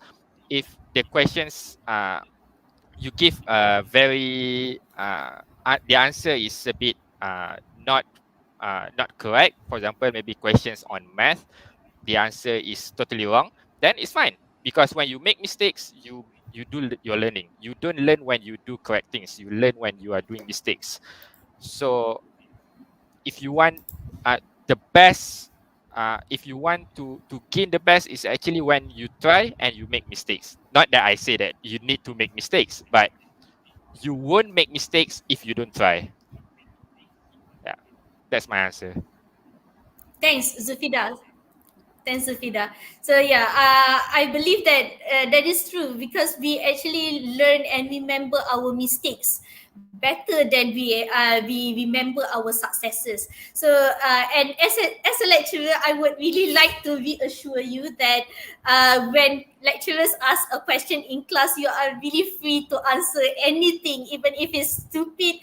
Please don't worry about answering because unless it's a quiz or a test, I don't think any lecturer is going to penalize you for answering wrong. So actually, we do appreciate, even though you said something wrong, perhaps is something that we can correct not only you perhaps but also the other students, and perhaps give more information to the students than we originally planned, because maybe I didn't think about it this way, but when you ask, I will think about, oh yeah, I should talk about this as well, and you actually benefit from getting extra knowledge without getting any penalization.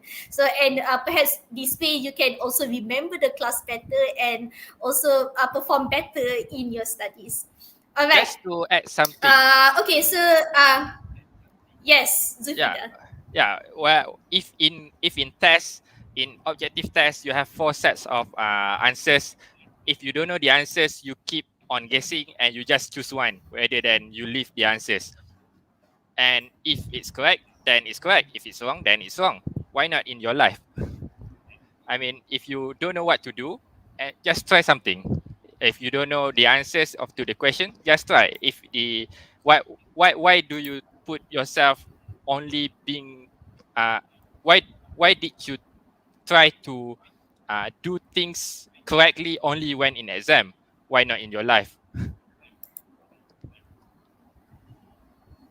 True, that is so true. Okay, thanks, Zulfida. So, that actually concludes the questions that I have for you all today. So, I really appreciate it that you all took the time to share with us. But let's go back to the questions from our audience. So, there are quite a few burning questions. For instance, one by Kishan. From your point of view, how would you manage your time in studying personally to gain a deeper understanding despite having very tight schedule in completing assignments and other work as students? So perhaps I can ask Arinah to answer this. Right. When to gain a certain deeper understanding, it can be as simple as, trying to engage just as you're relaxing. Engineering is everywhere, guys. So you have to think that, okay, how can I relate this to the things that we do day to day. So that small thing, it can actually already get you excited to study. Now, when you mention about having a tight schedule, as an engineering student, you can always assess your schedule. Which task is critical? You can, assess it in that way. You can see, okay, this activity is critical if I don't do it. So prioritize your tasks and see, okay, if I prioritize this kind of task, I will have time for studying later.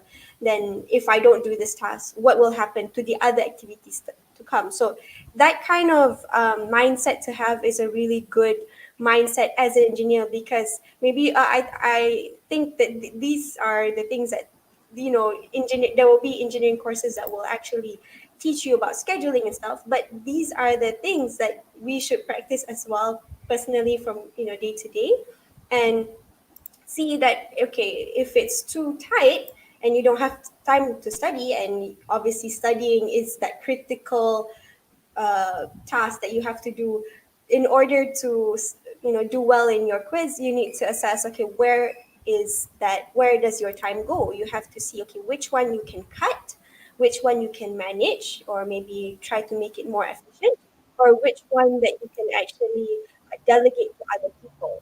So if you can delegate to that task to another person, you should delegate. If it's something that you think that you can cut off so that you can prioritize your time better, and see where you can become more efficient with your time, and see that, okay, this is my goal, and working towards that goal requires this task. So focus on that task and prioritize that task, rather than doing a bunch of things at the same time and knowing that actually it's out of scope, out of the your own capability. So understanding your time, your mental or your stress limit, that kind of thing.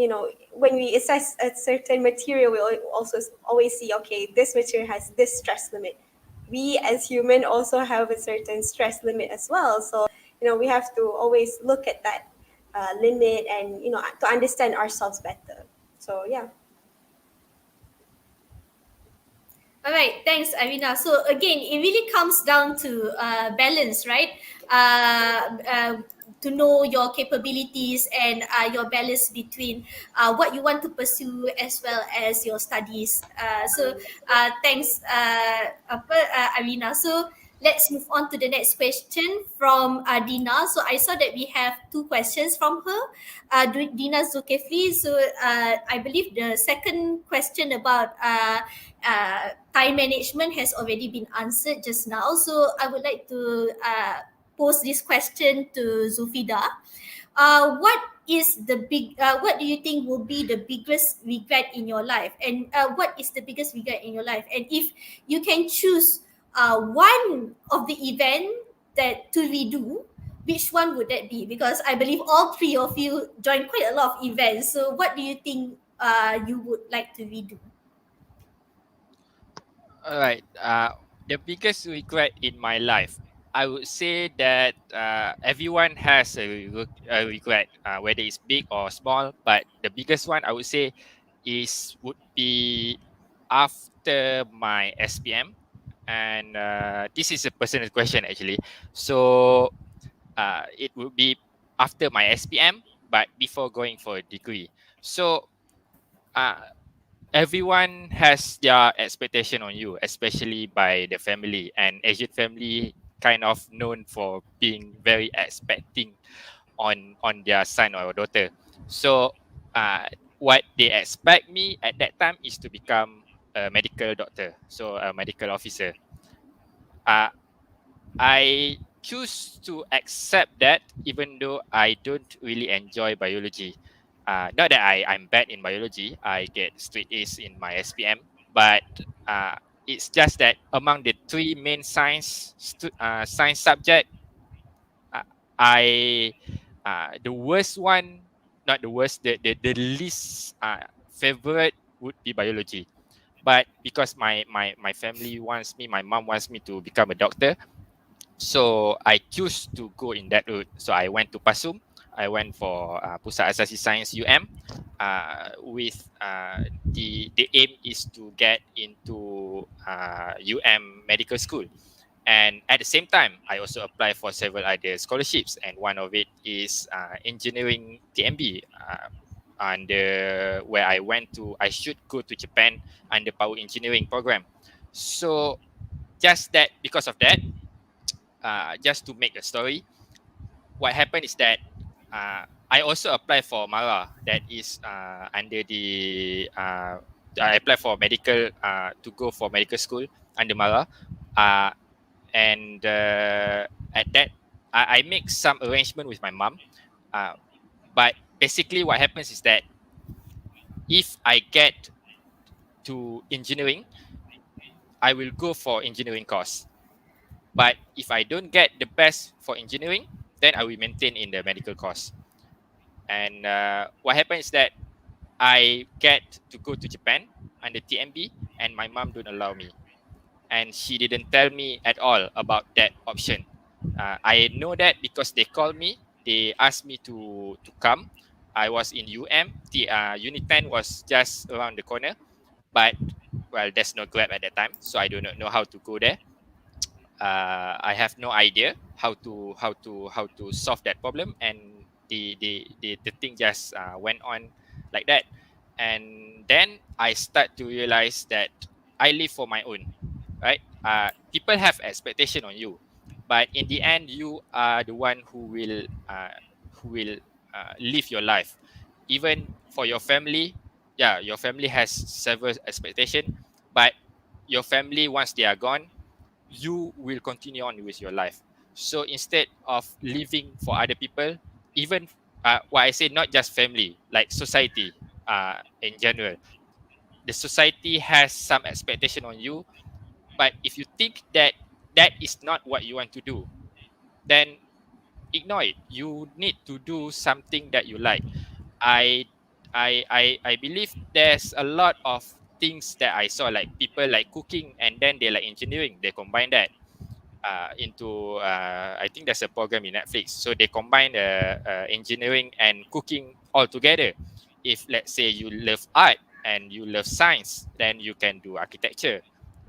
There's a lot of options out there, and even if it's like when I was in France, there's one professor who is actually playing in the band, but he's a professor. He loves science, but he also loves to play in the band. So he do both. Like after he bought a guitar in his to his office, because after that he got a gig. So the the thing is, when you do something that you enjoy, you will gain the most out of it, instead of just do things that people told you need to do, right? So that is my, I would say that is my biggest regret, that is to not realize that. And if I can choose to do it, I would say yes. I wish I know that earlier. I would have that confidence to do things up to what I want earlier.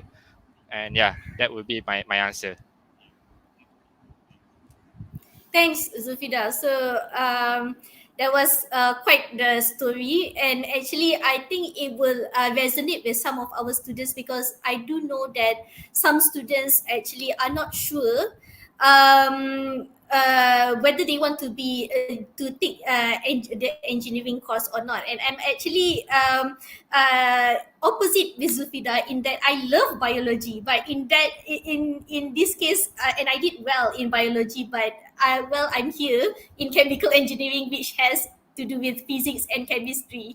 So, but still, there is chemical engineering and engineering in general is, like Zulfida said, is everywhere. You can combine it with anything. So if you like biology and science, you can go to biotechnology. So there are also what you call that, smaller specifications in chemical engineering that concerns biology. So if that's what you're into, and the program that you talk about, Zulfida, is Baking Impossible. So if you have Netflix, you can see them actually combine cooking and engineering, which baking and engineering, which is quite interesting to see.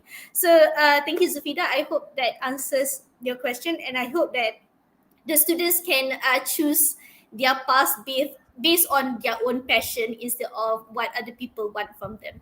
Okay, so another question from there's a question from Tan Gao Jie. I would like to direct this question to Boon Siang, who has been silent for quite a while. So how do you see, how do you view the comfort zone? So how do you know if we are actually pushing ourselves hard enough? So maybe there is, it's a zone that is you cannot see with our own eyes. So how do you know we have been pushing ourselves hard enough outside of comfort zone, because we do need to get outside of our comfort zone, right? Yep, about these comfort zones, I think I will just split into two parts. I think first part is very simple. When the things is quantifiable, meaning it is measurable. For example, how do you define your comfort zone? Some people, they define the comfort zone meanings when I already have been doing the things at perhaps I taking a CGPA, perhaps my first semester I already scored 3.5 perhaps, and next semester am I going to score the same? Then I have indicators. I have an indicators to measure. If I can score above that 3.5, meanings I'm doing good. Of course, it cannot be concluded that overall you're doing good.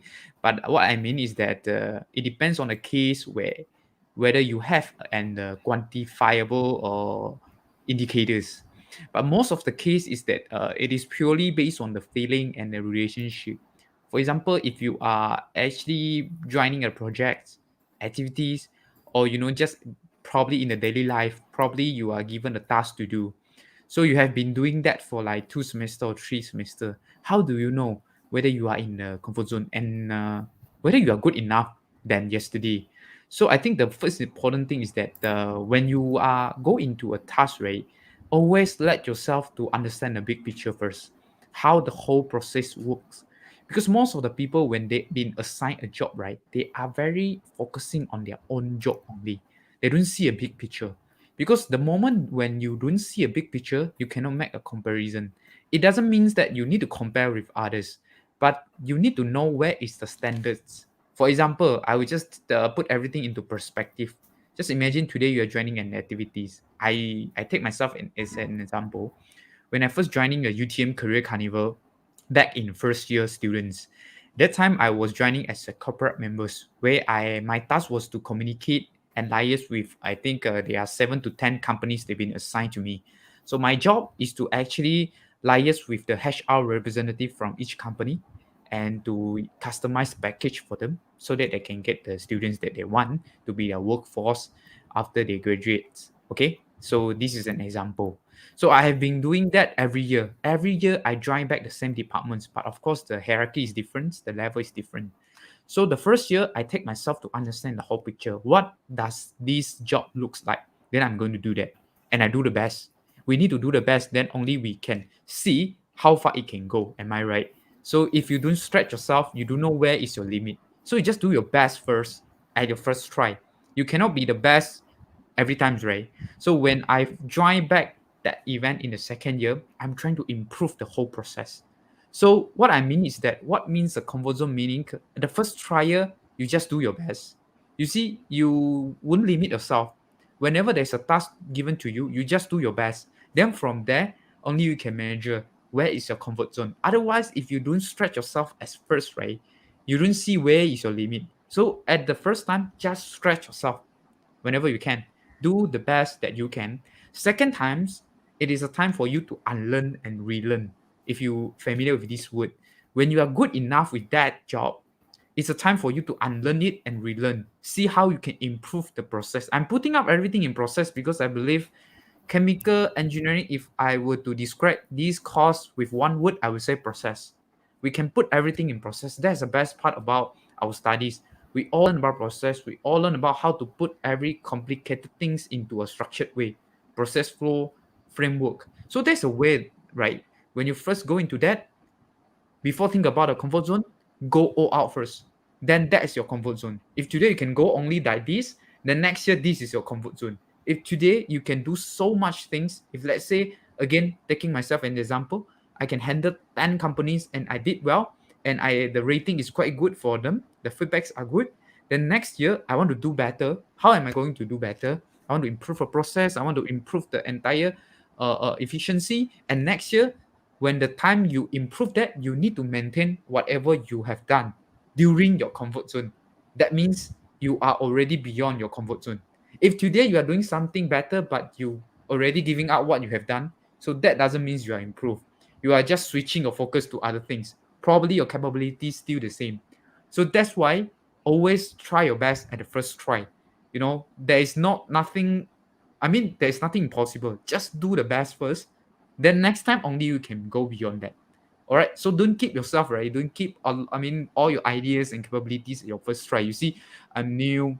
I don't know what to do. Maybe I will just do like this. Next time I do better. Don't go in that way. Always do your best. Then only you can push your boundaries, go beyond your comfort zone. So that's the way that I can identify lah. And if those so-called comfort zone or anything can be quantifiable, I don't think there is a problem lah. So we just set a practical timeline. You go beyond that, you achieve that, then you achieve lah. So I think more toward those who are subjective or the cannot be quantifiable subjects. Yep. So that's my sharings about these. I think it's quite a good questions about comfort zone. Yeah. Yeah. All right. Back to you, Doctor. Thanks so much, Boon Siang. Thanks, Boon Siang. I find that this your approach to seeing the comfort zone very really eye opening and interesting, because I haven't really thought of it that way in those words really. So apa to just do your best and not set any limits whatsoever, and then just after that again compare yourself with your own past self and measure against yourself, so you are actually competing against yourself. So that is a really refreshing way to look about it.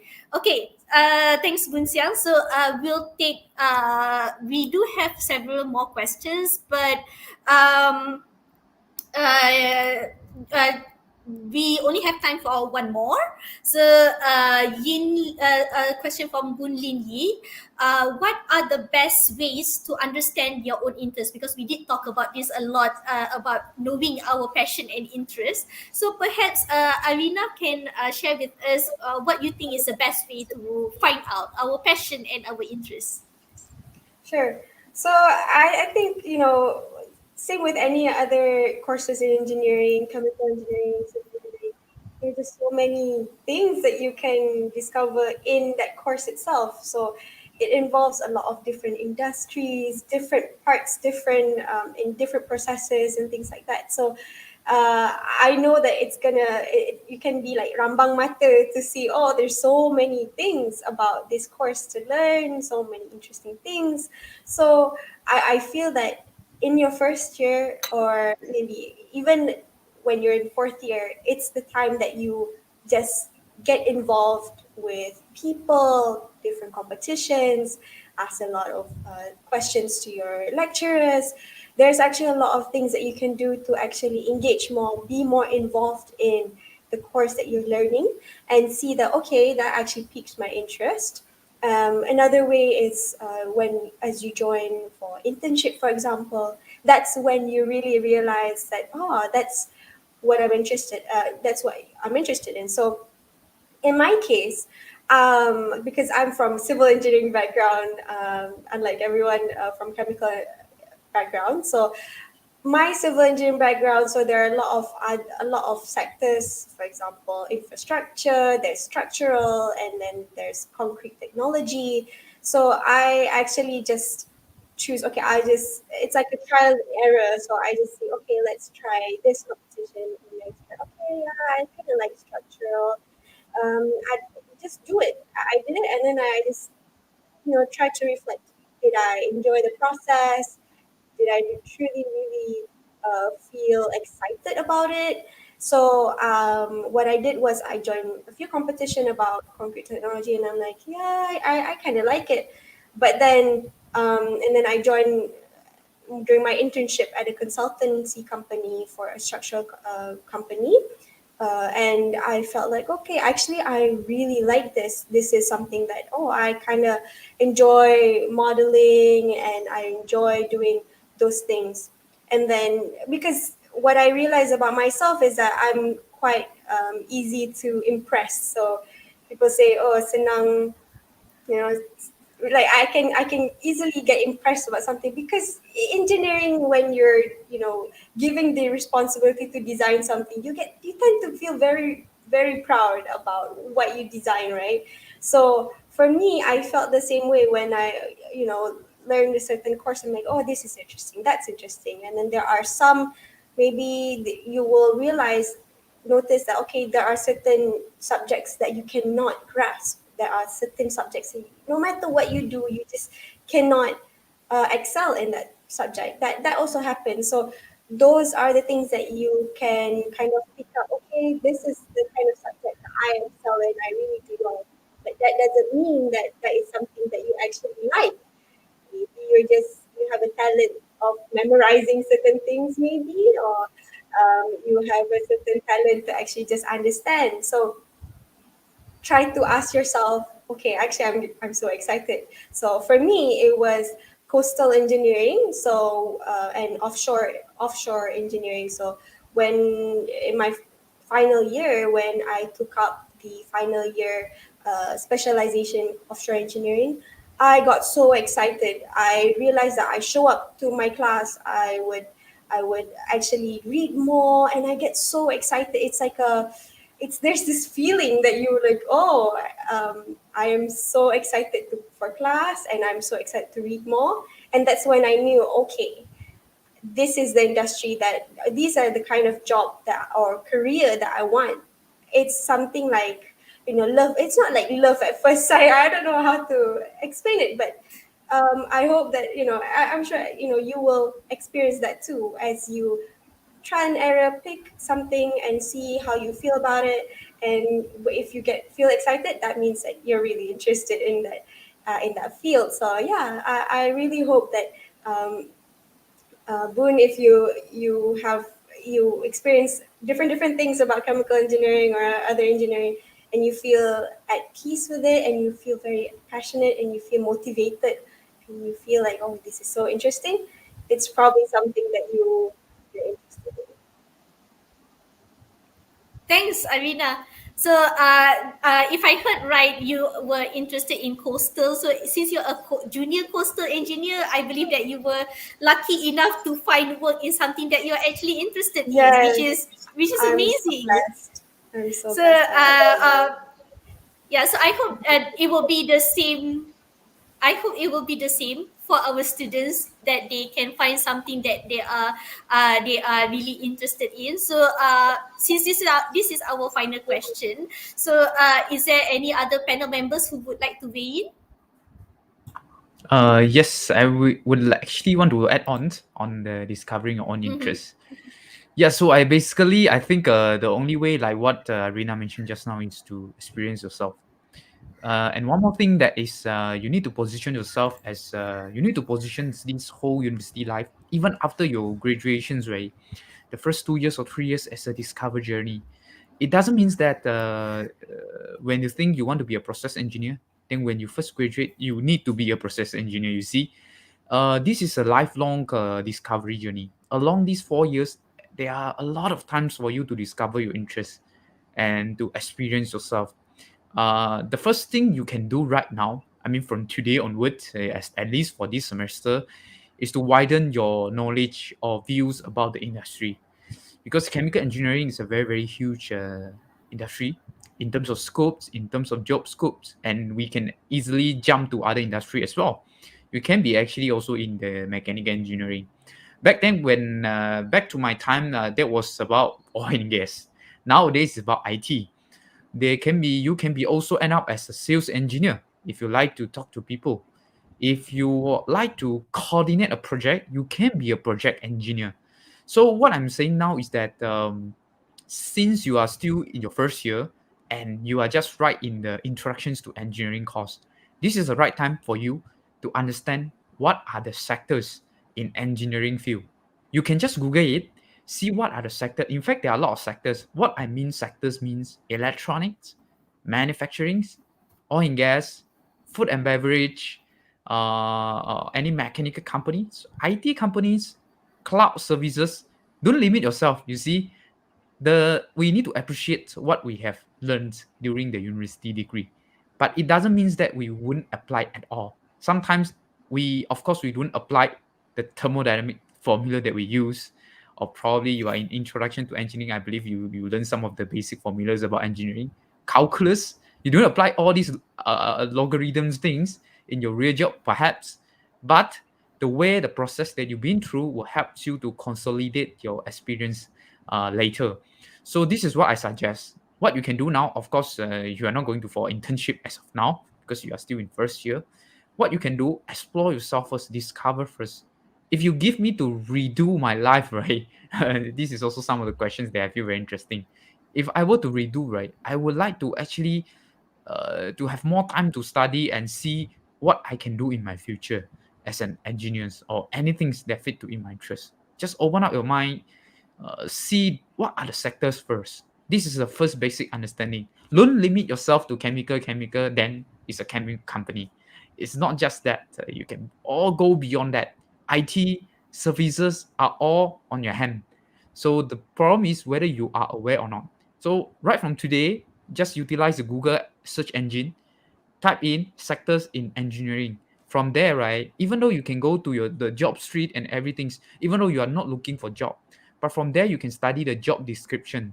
From there you understand what are the skills, what are the skill set that required. From there you can trying to match your interests, whether you are that kind of person that fit into that job. We are too early to talk about job, but it is it is good for you to set up and to understand yourself first, understand who you are and what you want at this stage of life. So just discover. Anytime, anything it can be. So don't limit yourself. Yeah, that's my sharing. Okay, thanks, Siang. So we are really fortunate, all of us, to be in engineering because it is such a versatile field, I believe. So, and if Siang actually wants to return to being a student, so I hope you will take that to as a very telling sign that you should be cherishing your 4 years as a university student. All right. So to conclude this very interesting and lively forum, do you? This goes to all of our panels. Do you have any advice to offer our first year chemical engineering students, or perhaps any other students from any other course listening to this forum session today? Perhaps Zulfida can start. My advice would be set a goal. Make sure you have a long goal that is for these 4 years, what you want to do. Have a short-term goal that is what you want to achieve maybe in your first year and your second year. And a very short goal as in for every semester. Have a goal. Always try to reflect yourself did you put enough effort with that goal? And in the worst case scenario, if you don't reach that goal, you have tried your best. So don't be discouraged if you don't get. So far we keep on talking about searching your inner self and your interests and everything, but it's so positive. There's a lot of people who want to become something, but they can't. they just don't have enough time to reach that level. Maybe they already get a lower CGPA in your first year, or then you can't get first class or something like that, whatever it is, or you can't maintain in engineering the job that you want. Like what Arinah said, she was lucky because she get into her dream position. But maybe you one day you don't get that. But uh, my advice would be, don't ever give up. You have a goal, try to reach it. If you don't, you have done your best. If you really want that thing, just try. There's a lot of example people out there who achieve greatness not after their degree, but after like 20, 30 years after they're working. Like there's people who like want to continue their studies, but they can't because their results don't allow them. So they work for 2, 3 years, and then they say, I want to go back to the university because I want to become a lecturer. There are people who are like that. There are people who want to go to industry but didn't get their dream job. So they just take whatever job they want, and then they move their way up and get what they want after that. So the moment you give up is the moment that you are lost.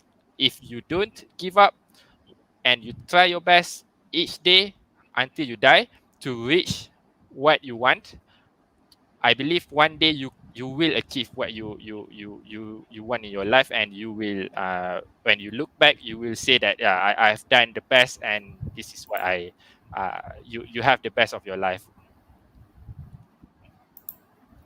Thanks, Zulfida. So, anything that perhaps Arinah would like to add? Maybe a short, advice. I would say that, as Zulfida mentioned about setting your goal, I advise to follow through that goal and see, okay, this is my goal, and see what are the activities that line up to that goal. Because without doing that, then you can easily stray away from your actual goal. So yeah, I'll keep it short and simple. Thanks, Arinah. So, good advice actually for all of us. Anything from Boon Siang before we wrap it up? Yes, I think just an advice, and to wrap up what I said just now, Ray. I think it is time for us to build up our mindset that to discover what we want. It is very important that we know what we want. Then only you set a goal and everything's right. In your following, I think 3.5 years in the UTM, you need to know what you want. Then only you can pursue your dream. You don't want to be after your graduations when you look backward and you have actually nothing that can impress yourself at that time being. And then eventually when go back to the root cause is that you don't know what you want, you see. Or sometimes you fall into the trap that I want to do everything, or we call it FOMO, fear of missing out. You just want to be in everything because you see everything's in, then you have that kind of FOMO. I want to be in also. People are good in that, I want to be good as well. So there are two things, there are two extreme. One is that you totally don't know what you want. The another extreme is that you still don't know what you want, but you have that kind of fear of missing out. Then you want to join in everything, so make you very exhausted after every event or any efforts that you have tried. So what I'm trying to say is that spend some time to discover. You cannot like think what you want just sitting on a chair. You need to go out and explore and experience it. Take a lead. If there's a chance given to you, take that. Say yes and try it. I won't feel that would be a very, very difficult task. But of course, at first you need to try to handle that. After that, you will be capable. So after you know what you want, then only you think how you want to do it. So the most important thing is know what you want. Then along the process, you will discover who you are. So you see, these three are very, very correlated to each other. So just enjoy your time. You are just at the right time to actually ask for all this advice. You still have plenty of time. Always discover and pushing your boundaries. That's my advice. And the life won't stop after you graduate. And then even I've graduated. There are a lot of challenges that I face, despite all the glory in the past. but I'm still have a stressful time.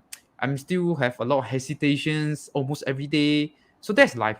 So we will just do our best and explore and always restructure ourselves and reflect ourselves to identify what we want, because what we want can be different from time to time.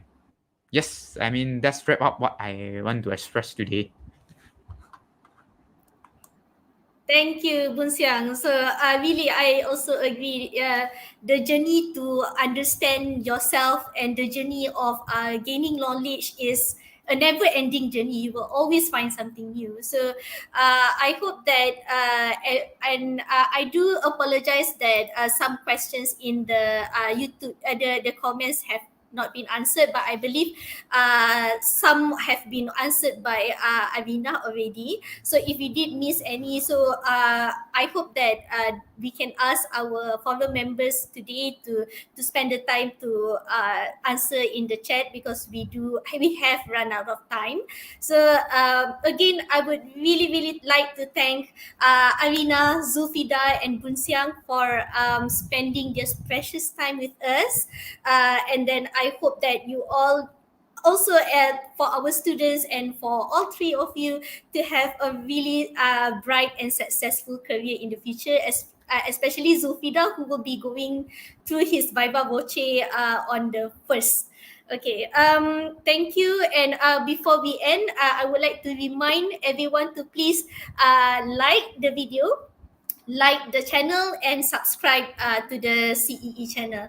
Okay, thank you so much. I hope we will see you again, perhaps in some other year for more sharing sessions. Thank you. Thank you, Aishah. Thank you, Thank everyone. you. Thank you, everyone.